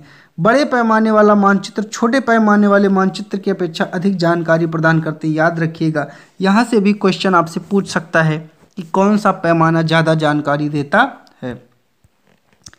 आगे आपको एक पैमाना ये देखिए दिखाया गया है, एक रफली डायग्राम बना करके दिखाया गया है दुकान, घर, और ये बताया गया है कि कैसे जो है आप इसको बना सकते हैं। आगे चलते हैं। एक यहाँ जानकारी दी गई है, बहुत ही इम्पोर्टेंट है। देखिए ये आपसे पूछ सकता है, इसको बहुत ध्यान से देखिएगा। जो आपकी मेन दिशाएं हैं 4 हैं, और 4 जो हैं क्या होती हैं, इसमें जो है एक होती है जिसे हम मुख्य कहते हैं, ठीक है। तो उनके भी सहायक में कुछ और भी दिशाएं होती हैं, आइए जानते हैं। अधिकतर मानचित्रों में ऊपर दाहिनी तरफ तीर का निशान बना होता है। ऊपर अक्षर उ लिखा होता है। क्या लिखा होता है? उ। यह तीर का निशान उत्तर दिशा को दर्शाता है। इसे उत्तर रेखा कहा जाता है। जब आप उत्तर के बारे में जानते हैं तब आप दूसरी दिशाओं जैसे पूरब, पश्चिम तथा दक्षिण के बारे में पता लगा सकते हैं। चित्र 4.2 में 4 मुख्य दिशाओं उत्तर, दक्षिण, पूरब, पश्चिम को दिखाया गया है। वे प्रधान दिग्बिंदु कहे जाते हैं। बीच की 4 दिशाएं उत्तर पूर्व, दक्षिण पूर्व, दक्षिण पश्चिम, उत्तर पश्चिम। इन बीच वाली दिशाओं की मदद से किसी भी स्थान की सही स्थिति का पता लगाया जा सकता है।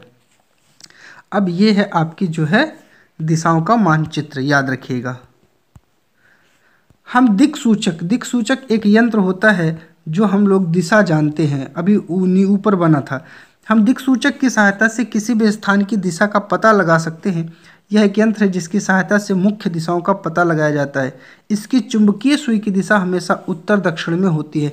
तो दिक सूचक यंत्र की जो सुई की दिशा है आपसे पूछ सकता है कैसी होती है, तो हमेशा उत्तर और दक्षिण में होती है। चलिए प्यारे साथियों, आगे चर्चा करते हैं प्रतीक की। 2 हमने पढ़ लिया, तीसरा है प्रतीक। आइए देखते हैं क्या होता है।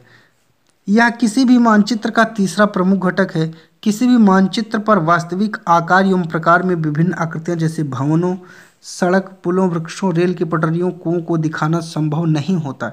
इसलिए वे निश्चित अक्षरों, छाया, रंगों, चित्रों या रेखाओं का उपयोग करके दर्शाए जाते हैं।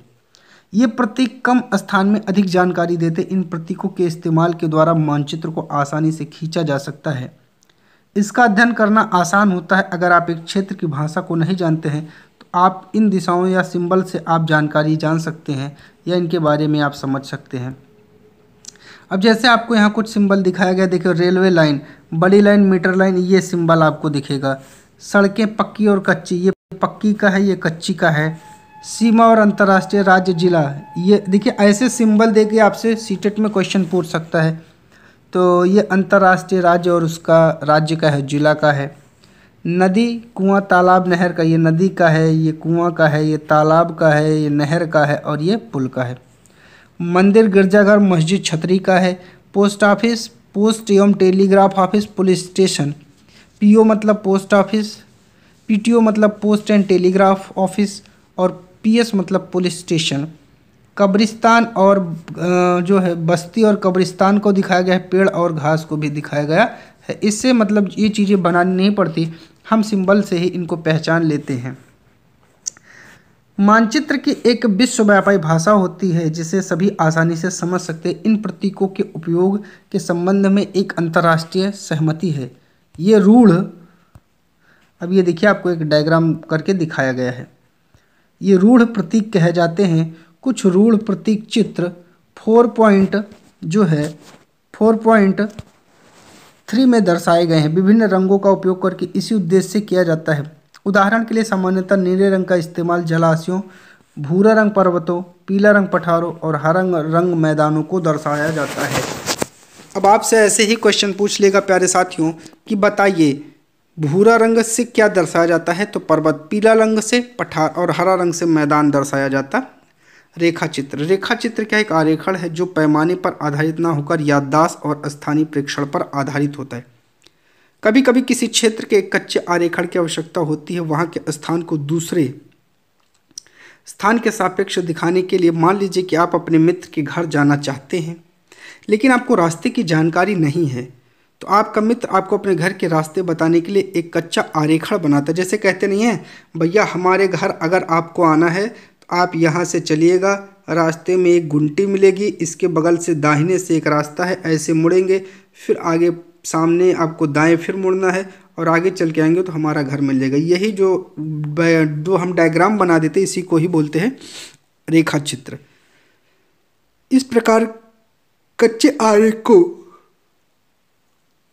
बिना पैमाने की सहायता से खींचा जाता है, इसे रेखाचित्र मानचित्र भी कहते हैं। आइए अगला पॉइंट अपना खाका देख लेते हैं। खाका क्या होता है? एक छोटे क्षेत्र का बड़े पैमाने पर खींचा गया खाका जो चित्र है वो खाका कहा जाता है। बड़े पैमाने वाले मानचित्र से हमें बहुत सी जानकारियाँ प्राप्त होती हैं, लेकिन कुछ ऐसी चीज़ें होती हैं जिन्हें हम कभी कभी जानना चाहते हैं, जैसे किसी कमरे की लंबाई चौड़ाई जिसे मानचित्र में नहीं दिखाया जा सकता। उस समय हम लोग बड़े पैमाने वाला एक रेखा चित्र खींच सकते हैं जिसे खाका कहा जाता है। प्यारे साथियों, इसी के साथ आपका ये टॉपिक कंप्लीट होता है। वीडियो अच्छी लगी हो तो शेयर करिएगा, चैनल पर नए हैं तो सब्सक्राइब करिएगा। आप सभी का चैनल पर जुड़ने के लिए बहुत बहुत धन्यवाद प्यारे साथियों। आज का हमारा अगला टॉपिक है पृथ्वी के प्रमुख परिमंडल और चैप्टर 5 है। और आइए हम लोग इस चैप्टर को पढ़ते हैं। अगर आप चैनल पर नए हैं तो पहले चैनल को सब्सक्राइब करिए, फिर वीडियो को लाइक और शेयर जरूर करिए। आप सभी का बहुत बहुत धन्यवाद। जैसा कि आप पहले अध्याय में पढ़ चुके हैं कि पृथ्वी एकमात्र ऐसा ग्रह है जहां जीवन है, अर्थात मानव जहां जीवित रह सकता है, क्योंकि जीवन के लिए भूमि, जल, हवा पृथ्वी पर ही मौजूद है। पृथ्वी की सतह ऐसी है जिसमें पर्यावरण के 3 महत्वपूर्ण घटक आपस में मिलकर एक दूसरे को प्रभावित करते हैं, और पृथ्वी का ठोस भाग जिस पर हम रहते हैं उसे भूमंडल कहा जाता है। गैस की परतें जो पृथ्वी के चारों ओर से जो घेरे हुई हैं उसे वायुमंडल कहा जाता है, जिसमें ऑक्सीजन, नाइट्रोजन, कार्बन डाइऑक्साइड दूसरी गैस से पाई जाती हैं।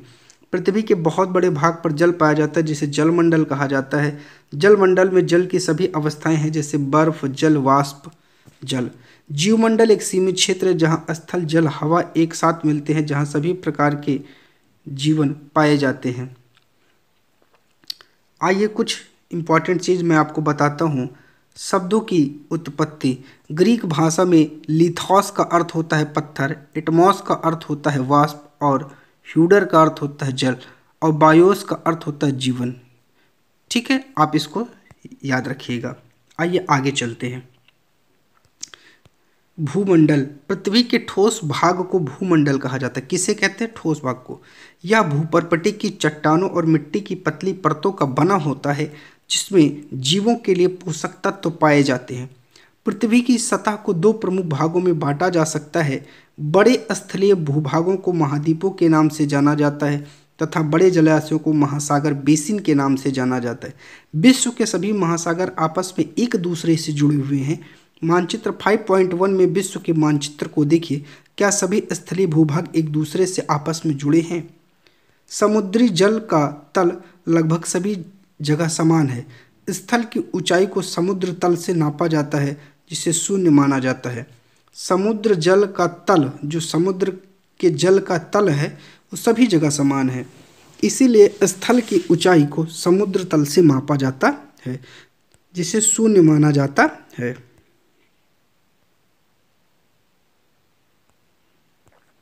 ये आपको एक मैप दिखाया गया है, आप लोग इस मैप को अच्छे से देख लीजिएगा। और इसके आगे हम लोग चलते हैं। आगे बात करते हैं। विश्व का सबसे ऊंचा शिखर माउंट एवरेस्ट समुद्र तल से लगभग 8,848 मीटर ऊंचा। विश्व का सबसे गहरा भाग प्रशांत महासागर का मेरियाना गर्त है। दोनों क्वेश्चन आपके लिए इम्पॉर्टेंट है। जिसकी गहराई 11,022 मीटर है। क्या आपने कभी कल्पना किया कि समुद्र की गहराई पृथ्वी के सबसे ऊंचे भाग से इतनी अधिक भी हो सकती है? आगे चलते हैं। क्या आप जानते हैं न्यूजीलैंड के एडमंड हिलोरी तथा भारत के तेंजिंग नोर्गे शेरपा 29 मई 1953 को पृथ्वी के सबसे ऊंचे शिखर माउंट एवरेस्ट पर चढ़ने वाले पहले व्यक्ति थे। अब आपसे ऐसे ही क्वेश्चन पूछ लेगा कि न्यूजीलैंड के कौन थे? एडमंड हिलेरी थे। और भारत के कौन थे? तेंजिंग नोर्गे शेरपा थे। जापान की जुंगो तबोई विश्व की पहली महिला थी जिन्होंने 16 मई 1975 को एवरेस्ट पर कदम रखा। बछेंद्री पाल भारत की पहली महिला है जिन्होंने 23 मार्च 1984 को एवरेस्ट पर अपना कदम रखा। ये आपके लिए इम्पॉर्टेंट है। ये सेगमेंट आपके लिए बहुत इम्पॉर्टेंट है। इसको बहुत अच्छे से याद रखिएगा, यहाँ से क्वेश्चन आ सकता है। प्यारे साथियों, आगे चलते हैं। महाद्वीप के बारे में जानते हैं। पृथ्वी पर 7 प्रमुख महाद्वीप हैं। ये विस्तृत जलराशि के द्वारा एक दूसरे से अलग हैं। ये महाद्वीप हैं एशिया, यूरोप, अफ्रीका, उत्तर अमेरिका, दक्षिण अमेरिका, ऑस्ट्रेलिया, अंटार्कटिका। 5.1 में विश्व के मानचित्र को देखिए और ध्यान दीजिए। स्थल का बहुत बड़ा भाग उत्तरी गोलार्ध में पाया जाता है। एशिया विश्व का सबसे बड़ा महाद्वीप है। यह पृथ्वी के कुल क्षेत्रफल के 1/3 भाग में फैला है। कितने में? 1/3। यह महाद्वीप पूर्वी गोलार्ध में स्थित है। कहाँ है ये भी याद रखिएगा। एशिया जो है वो पूर्वी गोलार्ध में स्थित है। कर्क रेखा इस महाद्वीप से होकर गुजरती है। एशिया के पश्चिम में यूराल पर्वत जो इसे यूरोप से अलग करता है। तो कौन सा पर्वत है जो एशिया को यूरोप से अलग करता है? यूराल पर्वत है। यूरोप एवं एशिया के संयुक्त भूभाग को यूरेशिया अर्थात यूरोप धन एशिया कहा जाता है। आगे चलते हैं। यूरोप एशिया से बहुत छोटा है। यह महाद्वीप एशिया के पश्चिम में स्थित है। आर्कटिक वृत्त इससे होकर गुजरता है। यह 3 तरफ से जल से घिरा है। विश्व के मानचित्र को देखिए, इसकी स्थिति का पता लगाइए। अब अफ्रीका की बात करते हैं। एशिया के बाद विश्व का दूसरा सबसे बड़ा महाद्वीप है। विषुवत वृत्त 0 डिग्री अक्षांश इस महाद्वीप के लगभग मध्य भाग से होकर गुजरती है।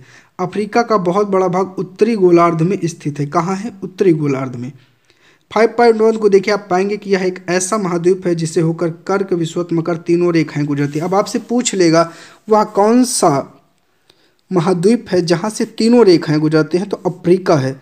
सहारा का रेगिस्तान विश्व का सबसे बड़ा गर्म रेगिस्तान है। कैसा है? सहारा गर्म है, जो कि अफ्रीका में स्थित है।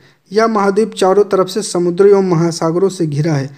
ये भी क्वेश्चन पूछ लेगा वह कौन सा महाद्वीप है जो चारों तरफ से समुद्रों और महासागरों से घिरा है। आप देखेंगे कि विश्व की सबसे लंबी नदी नील नदी अफ्रीका से होकर गुजरती है। अफ्रीका का मानचित्र देखिए, बताइए कि कर्क रेखा, मकर रेखा तथा विषुवत रेखा इन किन किन भागों से होकर गुजरती है। उत्तर अमेरिका विश्व का तीसरा सबसे बड़ा महाद्वीप है। यह दक्षिण अमेरिका से एक सक्रिय स्थल से जुड़ा है जिसे पनामा स्थल संधि कहते हैं। किससे जुड़ा है? पनामा स्थल संधि से जुड़ा है। कहा जाता है उत्तर महाद्वीप पूरी तरह से उत्तरी एवं पश्चिमी गोलार्ध में स्थित है। यह महाद्वीप 3 महासागरों से घिरा है। क्या आपको इन महासागरों के बारे में पता है? देखिए, ये आपको उत्तर अमेरिका दिखाया गया है, दक्षिण अमेरिका है जिस स्थल संधि से जुड़ा है। भारत एवं श्रीलंका के बीच स्थित जलसंधि का नाम बताओ। यहाँ एक जलसंधि है, ठीक है, भारत है। जलसंधि पानी का सकरा भाग होता है जो 2 बड़ी जलराशि जैसे समुद्रों तथा महासागरों को एक दूसरे से जोड़ता है, उसे ही जलसंधि कहते हैं। याद रखिएगा, इंपॉर्टेंट टॉपिक है। आइए दक्षिण अमेरिका के बारे में हम लोग पढ़ते हैं। दक्षिण अमेरिका का अधिकांश भाग दक्षिणी गोलार्ध में स्थित है। इसके पूर्व एवं पश्चिम में कौन से दो महासागर स्थित है? विश्व की सबसे लंबी पर्वत श्रृंखला इंडीज इसके उत्तर से दक्षिण की ओर फैली है। दक्षिण अमेरिका में विश्व की सबसे बड़ी नदी अमेजन बहती है। ठीक है, क्या बहती है? अमेजन। ऑस्ट्रेलिया विश्व का सबसे छोटा महाद्वीप है जो कि पूरी तरह से दक्षिणी गोलार्ध में स्थित है। यह चारों तरफ से महासागरों तथा समुद्रों से घिरा है। इसे द्वीपीय प्राय महाद्वीप भी कहते हैं। अब यहीं से क्वेश्चन पूछ लेगा, द्वीपीय महाद्वीप किसे कहते हैं? ऑस्ट्रेलिया को। अंटार्कटिका एक बहुत बड़ा महाद्वीप है जो कि दक्षिणी गोलार्ध में स्थित है। दक्षिणी ध्रुव इस महाद्वीप के मध्य में स्थित है। चूंकि यह दक्षिणी ध्रुव क्षेत्र में स्थित है इसलिए हमेशा मोटी बर्फ की परतों से ढका रहता है। यहाँ किसी भी प्रकार का अस्थायी मानव निवास नहीं है।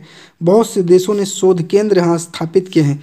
भारत के भी शोध केंद्र संस्थान यहाँ हैं। इनके नाम मैत्री तथा भारती हैं। जलमंडल की अब हम आपसे चर्चा करते हैं। इस डायग्राम को देखिए। 2.5% कैसा है? अलवण जल है। बाकी सारा का सारा जल 97.5 महासागरों में है। पृथ्वी को नीलाग्रह कहा जाता है। 71% भाग जल, 29% भाग स्थल है। जलमंडल में जल के सभी रूप उपस्थित हैं। इसमें महासागर, नदी, झील, हिमनदियाँ, भूमिगत जल, वायुमंडल की जलवाष्प भी सम्मिलित है। पृथ्वी पर पाए जाने वाले जल 97% से अधिक भाग महासागरों में पाया जाता है। वह इतना अधिक खारा होता है कि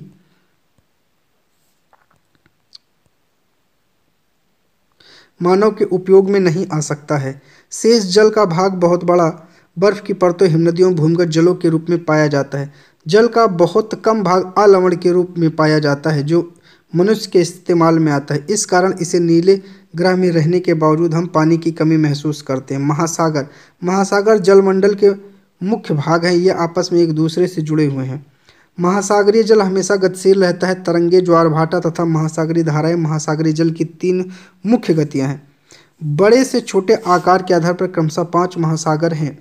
प्रशांत सबसे बड़ा है, फिर अटलांटिक, फिर हिंद, फिर दक्षिणी महासागर, आर्कटिक महासागर। ये आपको क्रम से बताया गया है। अब देखिए हम आपको थोड़ा सा इसके बारे में बताते हैं। प्रशांत महासागर सबसे बड़ा है। यह पृथ्वी के 1/3 भाग पर फैला है। पृथ्वी का सबसे गहरा भाग मेरियाना गर्त जो 11,022 किलोमीटर है वो इसी में है। प्रशांत महासागर लगभग वृत्ताकार है। एशिया, ऑस्ट्रेलिया, उत्तर एवं दक्षिण अमेरिका इसके चारों ओर स्थित हैं। चित्र 5.1 को देखिए। प्रशांत महासागर के चारों ओर इन महाद्वीपों की स्थिति का पता लगाइए। अब आपको पीछे जा करके इमेज फिर से देख लेना होगा। वीडियो को पॉज करके पीछे जाइए और वहाँ देखिए।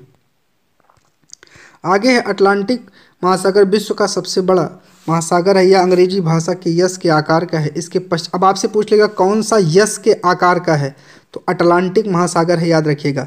इसके पश्चिमी किनारे पर उत्तर एवं दक्षिण अमेरिका है तथा पूर्वी किनारे पर यूरोप और अफ्रीका। अब ऐसे पूछ लेगा इसके पश्चिमी किनारों पर क्या है? उत्तर एवं दक्षिण अमेरिका और पूर्वी किनारों पर यूरोप एवं अफ्रीका है। अटलांटिक महासागर की तटरेखा बहुत अधिक तंदुरित है। यह अनियमित तंदुरित तटरेखा प्राकृतिक पोताश्रयों एवं पत्तनों के लिए आदर्श स्थिति है। व्यापार की दृष्टि यह सबसे व्यस्त महासागर है। कौन सा है सबसे व्यस्त? यही है। हिंद महासागर ही एक ऐसा महासागर है जिसका नाम किसी देश के नाम पर है, यानी भारत के नाम पर है। यह महासागर लगभग त्रिभुजाकार है। तो त्रिभुजाकार कौन सा महासागर है? हिंद महासागर है। इसके उत्तर में एशिया, पश्चिम में अफ्रीका और पूर्व में ऑस्ट्रेलिया स्थित है। दक्षिण महासागर आर्कटिक महाद्वीप के चारों ओर से घिरता है। यह आर्कटिक महाद्वीप के उत्तर और 60 डिग्री दक्षिण अक्षांश तक फैला हुआ है। आर्कटिक महासागर उत्तर ध्रुववृत्त में स्थित है। यह उत्तर ध्रुववृत्त चारों ओर फैला है। यह प्रशांत महासागर से छिछले जल वाले एक सक्रिय भाग से जुड़ा है जिसे बेरिंग जलसंधि के नाम से जाना जाता है। यह उत्तर अमेरिका के उत्तरी तटों तथा यूरेशिया से घिरा है। अब हम लोग ये आपको मंडल दिखाया गया है। देखिए बहिर्मंडल है, आयन मंडल है, मध्य मंडल है, समताप मंडल है, क्षोभ मंडल है और इमेज के माध्यम से बताया गया है कहाँ क्या क्या हो सकता है। आइए अब हम जानते हैं वायुमंडल। हमारी पृथ्वी चारों ओर गैस की एक परत से घिरी है जिसे वायुमंडल कहा जाता है। वायु की एक पतली परत इस ग्रह को महत्वपूर्ण एवं अटूट भाग है। हमें ऐसी वायु प्रदान करती है जिससे हम लोग सांस लेते हैं। वायुमंडल हम लोगों को सूर्य की कुछ हानिकारक किरणों से बचाता है। वायुमंडल 1600 किलोमीटर की ऊंचाई तक फैला है। आपसे यहीं से क्वेश्चन पूछ लेगा कहाँ तक फैला है।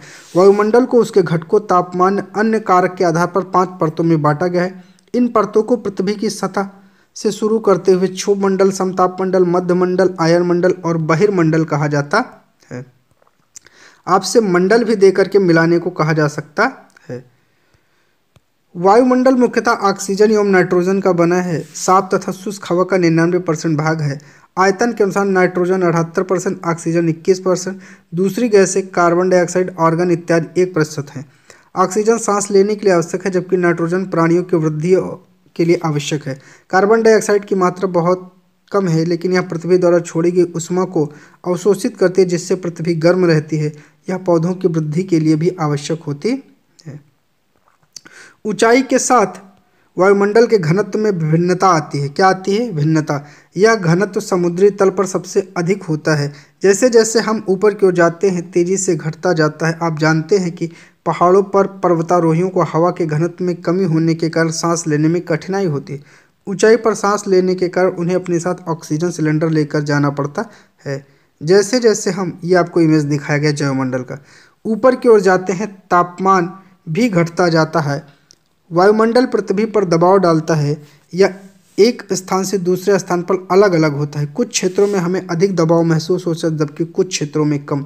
वायु उच्च दाब से निम्न दाब की ओर बहती है। अब याद रखिएगा वायु कैसे बहती है? उच्च दाब से निम्न की ओर हमेशा बहती है। गतिशील वायु को क्या कहा जाता है? तो गतिशील वायु जो होती है उसे पवन कहा जाता है। ये भी याद रखिएगा प्यारे साथियों। जीवमंडल की चर्चा हम आपसे करते हैं। स्थल जल हवा के बीच का एक सीमित भाग है। यह हवा भाग है जहाँ जीवन मौजूद है। जीवन की बहुत सी प्रजातियां जो सूक्ष्म जीव बैक्टीरिया से लेकर बड़े स्तनधारियों के आकार में पाई जाती हैं। मनुष्य सहित प्राणी जीवन के लिए एक दूसरे के लिए जीवमंडल से जुड़े हैं। आगे हम आपसे बात करते हैं। जीवमंडल के प्राणियों को मुख्यतः 2 भागों में बांटा गया है, जंतु जगत और पादप जगत। पृथ्वी के ये तीनों परिमंडल आपस में पारस्परिक क्रिया करते रहते, एक दूसरे को किसी न किसी रूप में प्रभावित करते। उदाहरण के लिए लकड़ी तथा खेती के लिए वनों को काटा जाए तो इसे ढलुआ भाग पर मिट्टी का कटाव तेजी से होने लगता है। इस प्रकार प्राकृतिक आपदाएं जैसे भूकंप, पृथ्वी की सतह में परिवर्तन हो जाता है। हाल ही में सुनामी के कारण अंडमान निकोबार द्वीप समूह का कुछ भाग पानी में डूब गया। झीलों तथा नदियों में दूषित पदार्थों के प्रवाहित होने से उनका जल मानव के इस्तेमाल के लायक नहीं रह जाता। यह जल दूसरे जीवों को भी नुकसान पहुंचाता है। आगे चर्चा करते हैं उद्योगों, विद्युत संयंत्रों, गाड़ियों का उत्सर्जी पदार्थ वायु को प्रदूषित करता है। कार्बन डाइऑक्साइड वायु का एक महत्वपूर्ण घटक है, लेकिन कार्बन डाइऑक्साइड की मात्रा में वृद्धि के कारण पृथ्वी के तापमान में वृद्धि हो रही है। तो पृथ्वी के तापमान में वृद्धि का कारण कौन सी गैस है? याद रखिएगा कार्बन डाइऑक्साइड। इसे भूमंडलीय तापन कहा जाता है। इसलिए भूमंडल, वायुमंडल, जलमंडल के बीच प्राकृतिक संतुलन को बनाए रखने के लिए पृथ्वी के संसाधनों को सीमित उपयोग की आवश्यकता की बात कही जाती है। प्यारे साथियों, इस प्रकार आपका यह चैप्टर कंप्लीट हो जाता है। और वीडियो अच्छी लगी हो तो चैनल को सब्सक्राइब कर लेगा, वीडियो को लाइक और शेयर जरूर करिएगा। प्यारे साथियों, जैसे कि आप सभी को पता होगा सीटेट की कंटिन्यू वीडियोस आपको मिल रही हैं। इसी क्रम में आज हम लोग अपनी ज्योग्राफी की लास्ट चैप्टर क्लास 6 के हमारा देश भारत के बारे में पढ़ेंगे। आइए बिना विलंब करते हुए अपने इस टॉपिक की शुरुआत करते हैं। भारत एक बहुत बड़े भौगोलिक विस्तार वाला देश है। उत्तर में यह हिमालय के ऊंचे शिखरों से घिरा है। पश्चिम में अरब सागर, पूर्व में बंगाल की खाड़ी, दक्षिण में हिंद महासागर भारतीय प्रायद्वीप के तटों पर लहराते हैं। आइए आगे चलते हैं। अब समझिएगा, प्रायद्वीप स्थल का वह भाग जो 3 तरफ समुद्र जल से घिरा हो उसे ही प्रायद्वीप कहते हैं। याद रखिएगा। भारत का क्षेत्रफल 32.8 लाख वर्ग किलोमीटर है। यहाँ बहुत इंपॉर्टेंट टॉपिक मिलेंगे, याद रखिएगा। उत्तर में लद्दाख से लेकर दक्षिण में कन्याकुमारी तक इसका विस्तार लगभग 3200 किलोमीटर है तथा पूर्व में अरुणाचल प्रदेश से लेकर पश्चिम में कच्छ तक इसका विस्तार लगभग 2900 किलोमीटर तक है। ऊंचे पर्वत, भारतीय महामरुस्थल, उत्तरी मैदान, आसमान, पठारी सतह, तटीय भाग एवं द्वीप समूह स्थलों की विभिन्नता को दर्शाते हैं। यहाँ जलवायु, वनस्पति, वन्य जीवों के साथ भाषा एवं संस्कृति में भी बहुत भिन्नता है। इस भिन्नता में भी हम एकता को पाते हैं जो हमारी परंपराओं में दिखती है। यही कारण है कि हम एक राष्ट्र में बंधे हैं। वर्ष 2011 में भारत की आबादी 120 करोड़ से अधिक हो चुकी है। यह चीन के बाद विश्व का दूसरा सबसे अधिक जनसंख्या वाला देश है। स्थिति भारत उत्तरी गोलार्ध में स्थित है। कर्क रेखा 30 डिग्री 30 मिनट उत्तर देश के लगभग मध्य भारत से होकर गुजरती है, जो मध्य भाग है। दक्षिण से उत्तर की ओर भारत की मुख्य भूमि का विस्तार 8 डिग्री 4 मिनट उत्तर और 37 डिग्री 6 मिनट अक्षांशों के बीच है। पश्चिम से पूर्व तक भारत का विस्तार 68 डिग्री 7 मिनट पूर्व से 97 डिग्री 25 मिनट पूर्व देशांतरों के बीच है। अगर हम विश्व को पूर्वी एवं पश्चिमी गोलार्ध में बांटते हैं तो भारत की स्थिति किस गोलार्ध में होगी, ये आपको बताना है। एक इम्पॉर्टेंट टॉपिक है, क्या आप जानते हैं बड़ा देश जिनका विस्तार पूर्व से पश्चिम की ओर बहुत अधिक होता है, वहाँ पूरे देश का मानक समय एक नहीं होता। संयुक्त राज्य अमेरिका में 7, कनाडा में 6 मानक समय है। क्या आपको पता है रूस में कितने हैं? पिछले आपको बताया था 11 है रूस में, याद रखिएगा। अब आगे चलते हैं। बहुत बड़े देशांतरी विस्तार लगभग 29 डिग्री के कारण यहाँ के दो छोर पर स्थित स्थानों को स्थानीय समय बहुत अधिक अंतर हो सकता है। इस तरह की दूरी पर स्थित दो स्थानों के बीच का अंतर भी लगभग 2 घंटे का होगा। जैसे कि आपने पहले पढ़ा है कि प्रत्येक 1 डिग्री देशांतर के लिए स्थानीय समय में 4 मिनट का अंतर होता है। पश्चिम में गुजरात की अपेक्षा पूर्व के अरुणाचल प्रदेश में सूर्योदय लगभग 2 घंटे पहले होता है। आप पढ़ चुके हैं कि 82 डिग्री 30 मिनट पूर्व देशांतर के स्थानीय समय को भारत का मानक समय क्यों माना गया है। इस यामोत्तर को भारत का मानक यामोत्तर भी कहा जाता है। भारत के पड़ोसी देश 7 देशों की स्थल सीमाएं जो है हमारे देश से लगती हैं। आइए उनके बारे में जान लेते हैं, वो कौन कौन से देश हैं। चलिए मैप को छोटा करेंगे, मैं आपको नीचे बता दूंगा। पहला है अफगानिस्तान, पाकिस्तान, नेपाल, भूटान, म्यांमार, चीन, ठीक है, और नीचे है आपका श्रीलंका, ठीक है, और ये है बांग्लादेश। चलिए आगे चलते हैं हम लोग और आगे देखते हैं अपने भारत के राजनीतिक मानचित्र को। तो ये मानचित्र है प्यारे साथियों, इसको आप लोग अच्छे से देख लीजिएगा। यहाँ आपका उत्तर प्रदेश है, उत्तर प्रदेश जस्ट नेपाल से सटा हुआ है, ठीक है। ये आपकी राजधानी लखनऊ है। इधर मध्य प्रदेश से सटा हुआ है, इधर महाराष्ट्र है। ये आपका मैपिंग है, इसको अच्छे से देख लीजिएगा। आइए आगे चलते हैं और देखते हैं कि हमारे लिए और क्या इसमें इम्पोर्टेंट है। इनमें से कौन कौन से देश जिनकी सीमाएं समुद्र से नहीं जुड़ी हैं। दक्षिण में समुद्र में स्थित 2 द्वीप श्रीलंका और मालदीव हमारे पड़ोसी हैं। पाक जल संधि भारत को श्रीलंका से अलग करती है, याद रखिएगा। पाक जल संधि भारत को श्रीलंका से अलग करती है, पाकिस्तान से नहीं, नहीं तो लगा दीजिए। राजनीतिक एवं प्रशासनिक विभाजन, भारत एक विशाल देश है। प्रशासनिक क्रियाकलापों के लिए देश को 28 राज्यों और 8 केंद्र शासित प्रदेशों में बांटा गया है। पहले साथियों ये आपको इमेज में दिखाया गया है, ये सिंधु से कौन कौन सी नदियाँ निकली हैं। आप इस मैप को बहुत अच्छे से देखिएगा और आपकी जो भी समस्या है इस इमेज के माध्यम से, इसके माध्यम से आप अपना सॉल्व कर लीजिएगा प्यारे साथियों, ठीक है। आइए हम लोग आगे चलते हैं और आगे थोड़ा सा हम इसके बारे में आपको बताते हैं। दिल्ली भारत की राजधानी है। राज्यों का निर्माण मुख्यतः मुख्य भाषा के आधार पर हुआ है। जलोढ़ निक्षेप क्या होता है? ये नदियों के द्वारा लाई गई बहुत महीन मिट्टी से होता है, नदी बेसन में निक्षेपित कर दी जाती है। सहायक नदी क्या होता है? एक नदी या सरिता जो मुख्य नदी में किसी भी तरफ से आकर मिलती है तथा अपने जल को मुख्य नदी में विसर्जित कर देती है। अर्थात कई छोटी छोटी नदियाँ आकर जब अपने जल को एक बड़ी नदी में गिरा देती हैं तो उसे ही सहायक नदी कहा जाता है। भौतिक विभाजन, भारत में पाई जाने वाली भौतिक आकृतियाँ विभिन्न प्रकार की, जैसे पर्वत, पठार, मैदान, तट, द्वीप समूह। उत्तर में बर्फ से ढका हिमालय संतरी का कार्य करता है। हिमधन आलय का मतलब होता है बर्फ का घर। हिमालय पर्वत को 3 मुख्य समानांतर श्रृंखलाओं में बांटा गया है। सबसे उत्तर में स्थित श्रृंखला को बृहद हिमालय या हिमाद्री कहते हैं। इस श्रृंखला में विश्व की सबसे ऊंची शिखर स्थित है। मध्य हिमालय हिमाचल हिमाद्री के दक्षिण में स्थित है और बहुत से लोकप्रिय पहाड़ी स्थल वहाँ हैं। 5 पहाड़ी स्थानों के नाम का आपको पता लगाना है। शिवालिक सबसे दक्षिण में स्थित श्रृंखला अर्थात सबसे नीचे। हिमालय के दक्षिण में भारत का उत्तरी मैदान स्थित है। ये मैदान समतल तथा सपाट है। ये मैदान सिंधु, गंगा, ब्रह्मपुत्र तथा इसकी सहायक नदियों के द्वारा लाई गई जलोढ़ निक्षेपों से बना है। नदियों के मैदान कृषि के लिए उपजाऊ भूमि प्रदान करते हैं। यही कारण है कि इन मैदानों में जनसंख्या अधिक है। भारत के पश्चिमी भाग में भारतीय महामरुस्थल स्थित है। यह शुष्क गर्म रेतीला है। यहाँ वनस्पति की मात्रा बहुत कम है।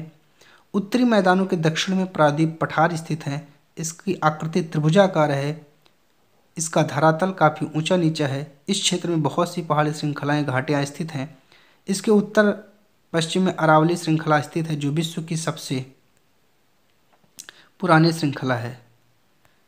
चलिए थोड़ा सा मैं आपको और जानकारी दे देता हूँ। क्या आप जानते हैं गंगा एवं ब्रह्मपुत्र नदियाँ विश्व के सबसे बड़े डेल्टा का निर्माण करते हैं, जिसे सुंदरवन डेल्टा कहते हैं। इस डेल्टा की आकृति त्रिभुजाकार है। डेल्टा स्थल वह भाग है जो नदी के मुहाने पर बनता है, अर्थात नदियाँ समुद्र में प्रवेश करती हैं उस जगह को नदी का मुहाना कहा जाता है। ये भी जानते रहिएगा। आइए आगे चलते हैं।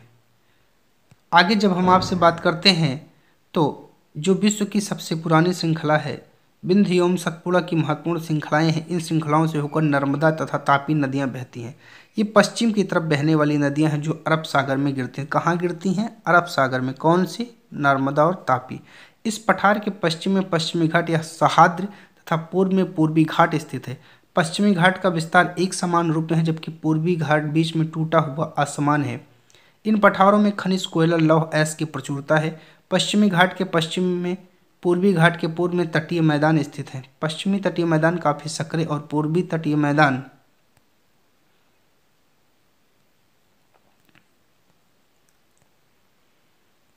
अपेक्षाकृत क्या है? चौड़े हैं। क्या आप जानते हैं प्रवाल छोटे समुद्री जंतुओं के कंकाल हैं, जिसे पॉलिप कहा जाता है। जब जीवित पॉलिप मरते हैं तब उनका कंकाल बचता है। अन्य पॉलिप की वृद्धि इन ठोस कंकालों के ऊपर होती है, जो बढ़ते बढ़ते काफ़ी ऊंचे हो जाते हैं तथा इस प्रकार शैवालों का निर्माण करते हैं। ये जो आपको दिखाया गया है। आगे पूर्व की ओर बहने वाली नदियां महानदी गोदावरी, कृष्णा तथा कावेरी बंगाल की खाड़ी में गिरती हैं। ये नदियां अपने मुहानों पर उपजाऊ डेल्टा का निर्माण करती हैं। बंगाल की खाड़ी में गंगा ब्रह्मपुत्र नदियों के मुहाने पर सुंदरवन डेल्टा स्थित है। चलिए एक सुनामी की कहानी यहाँ दिया गया है, आप लोग इसको देखते रहिएगा और बच्चों का एक इमेज भी यहाँ दिखाया गया है। आइए आगे देखते हैं। आगे का बिंदु है भारत में 2 द्वीप समूह हैं। लक्षद्वीप द्वीप समूह अरब सागर में स्थित है। केरल के तट से कुछ दूरी पर स्थित प्रवाल है। अंडमान एवं निकोबार द्वीप समूह भारत से दक्षिण पूर्व दिशा में बंगाल की खाड़ी में स्थित है। क्या आप जानते हैं कि कौन सा द्वीप समूह वर्ष 2004 में सुनामी से प्रभावित हुआ था? बताना है आपको। समाचार पत्रों तथा लोगों से बातचीत के जरिए जानकारी प्राप्त कीजिए। जब सुनामी भारतीय तट से टकराती है तो किस प्रकार लोगों ने अलग अलग तरीके से चुनौतियों का सामना किया। सुनामी एक विशाल सागरीय तरंग है जो समुद्री तल पर भूकंप के कारण उत्पन्न होती है। इस प्रकार यह आपका वीडियो पूरा हो जाता है। प्यारे साथियों, चैनल पर नए हैं तो सब्सक्राइब कर लीजिए। वीडियो को लाइक और शेयर करना मत भूलिए। आप सभी का बहुत बहुत धन्यवाद।